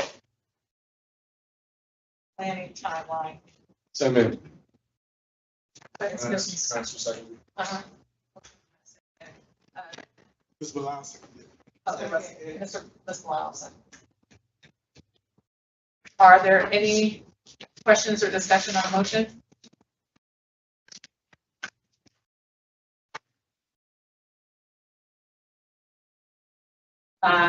If there is no, sorry, if there is, if there is no, You have to consent, Madam Chair? yes. If there are no objections, thank you. Every word I was thinking that was not correct. If there are no objections, this motion completed by unanimous consent. Are there any objections? All right, so. All right, any other DCP updates? No, that was. Okay. Any announcements or upcoming meetings from the body? Mr. Kessler? Yes, APAB had off, Center for Civic Innovation had on. We are hosting an event, a gathering of NPU leaders, not necessarily NPU chairs, but I think that's where all the communication's gone so far. On Monday, at our office at 460 Edgewood Avenue, Northeast. I will make sure that email goes at least out to this body. But if you're tuning in on YouTube, like and subscribe and then show up at the East Edge office, 460 Edgewood Avenue Northeast, on Monday at 6 o'clock. It's a little bit of an after party for the city's 50th anniversary of the NPU system that they had last week, but discussing the future of the NPU system, giving CCI the ability to sort of recap our recommendations for those who weren't around or were engaged through that process, and start to lay out the course of what an entity outside the city might work on in partnership with neighborhood leaders for the next 50 or so years of the increase. Coffee and donuts? It's an evening event at 6 o'clock. So we have a Whiskey. we have a coffee. Whiskey and donuts. We have a coffee pot. Baileys. But there will be pizza and some. Oh, margarita. Any other announcements or community meetings? Go ahead. It indicated it was for MPU leaders, but only chairs have been invited. Should we be extending that invitation to the other RVUs? Other NPU leaders, yes, and like folks on your executive board, or whatever else, is fine. We don't have the capacity. Yeah, I didn't Don't you know. worry. Yeah. Yes, there'll be, yes, if you want to extend it to other folks, you can show up. Just let us know as soon as possible, so we have chairs and. Right. All right, Ms. Stout, Ms. Stein, and Mr. Hunter. Is it a structured thing or is it just a hangout? Is it an agenda? We will adopt our rules of order and proceed, no. It will be informal, but there will be, we'll want to give a little bit of a presentation and Okay. break up some conversations, but it's not a rigid meeting. It's not a show. It's not black tie. It's not a swing It's not by. a happy hour. We would like for folks to be there at 6 o'clock or there shortly thereafter and stick around until about 8 o'clock. Okay. We'll feed you, give you beverages. Okay. And sort of work through some. Ms. Stein? Yes, I don't know if I can get this message to the mayor, Lance. I want to commend you guys on the event on Tuesday. A lot of us were in attendance. Just a little feedback. We would have really appreciated him to make a few comments because his office is in that building and there was a lot of constituents there. So I don't know moving forward, if you do events, especially something like this, the 50th anniversary, we get a little more support from our political officials. There was a few city council, but it was a monumental moment. There was a lot of people in the room, and I just felt that we were neglected because people don't care what you know. They want to know that you care. And we should have had a little more care from our mayor that day. Yeah, no doubt. Mr. Hunter? Mine's on a little bit lighter note. I kept thinking about the issue that I needed to bring up during the assignments, and I'm surprised that Mr.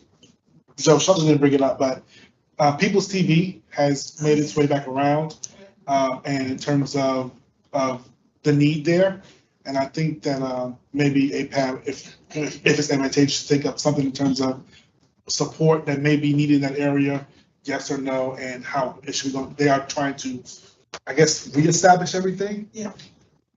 You must know something, Mr. Hunter. I was recently appointed to be on the Blue Ribbon panel to revitalize Atlanta Public Television. And I'm still chairing the technology committee as well, so yes. Yeah. That's awesome. We're gonna be famous. My God. They had a public meeting last week, That's right? that's Yeah, how I wasn't. I saw you at the meeting. Therefore, I gave a speech in that meeting, yes. Oh, that's how you found out. So what I are the watched next- those meetings. What are the Don't tell next nobody. steps on that? Well, we're meeting regularly, and the larger panel. The subcommittee on technology, we're gonna meet this week, formulate out our roadmap. And then the ultimate goal is to provide recommendations to the mayor in December on how. I think, again, I'm not the chair of the Blue Ribbon panel, but I think there was also some concern there that the fact that public access television has been dark for quite a while and how to more immediately get that back on.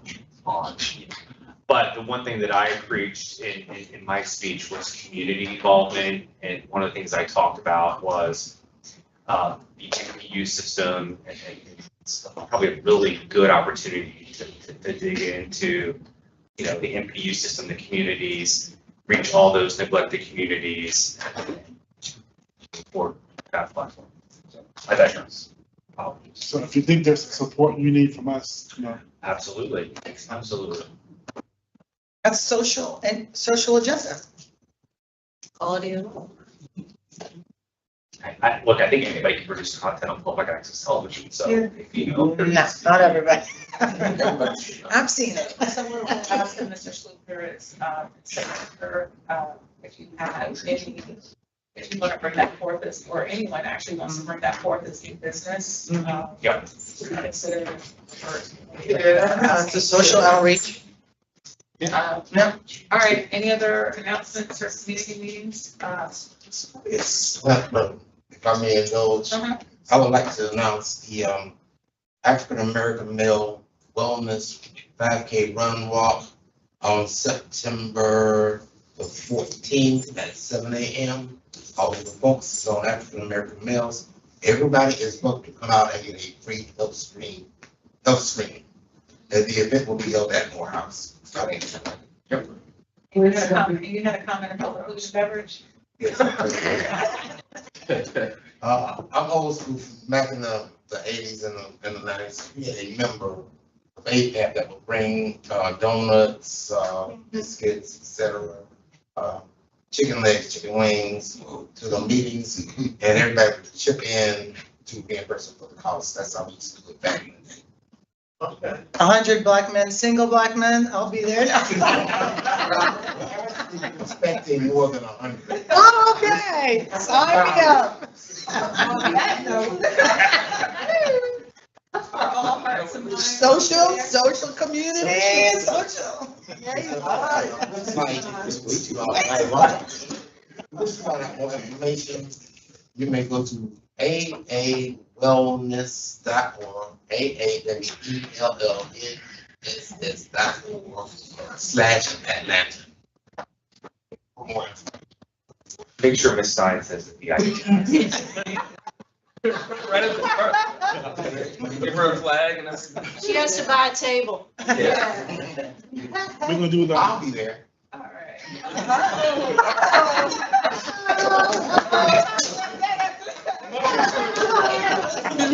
We should do the balloon thing. Thanks for your support, Christine. All hearts and minds are clear. I entertain a motion to. Wait, Motion to adjourn. wait. Wait, we have one more announcement. Sorry. Mr. Ross. Yeah, I just want to let everyone know that NPU University has opened up registration for the Atlanta Community Engagement Playbook. It will be September 21st, 9 a.m. at the Massey Leadership Center on the campus of Morehouse. This will be our 4th year that we taught this class, and it is the playbook for engaging the city government, city service provider. And so registration is now open. You guys can sign up. Thank you. Last announcement, the Falcons are playing today. It's preseason. This is huge for our city. All the tickets have been sold out at the Dome. This is the first in 20 years. The Dome? I mean, the Benz, sorry, the Benz. Yeah, so moving forward, this is gonna do a lot for our city if we make it where we think we're gonna make it this year and our city's gonna be on the map. So please, to the playoffs. Please. I bet you $1, but support the Falcons this year. It helps our city. All right, so there's been adjourned by Mr. Dodd. Second. All right. Hi. I want to go on record that we got done early because Leah isn't here. I know.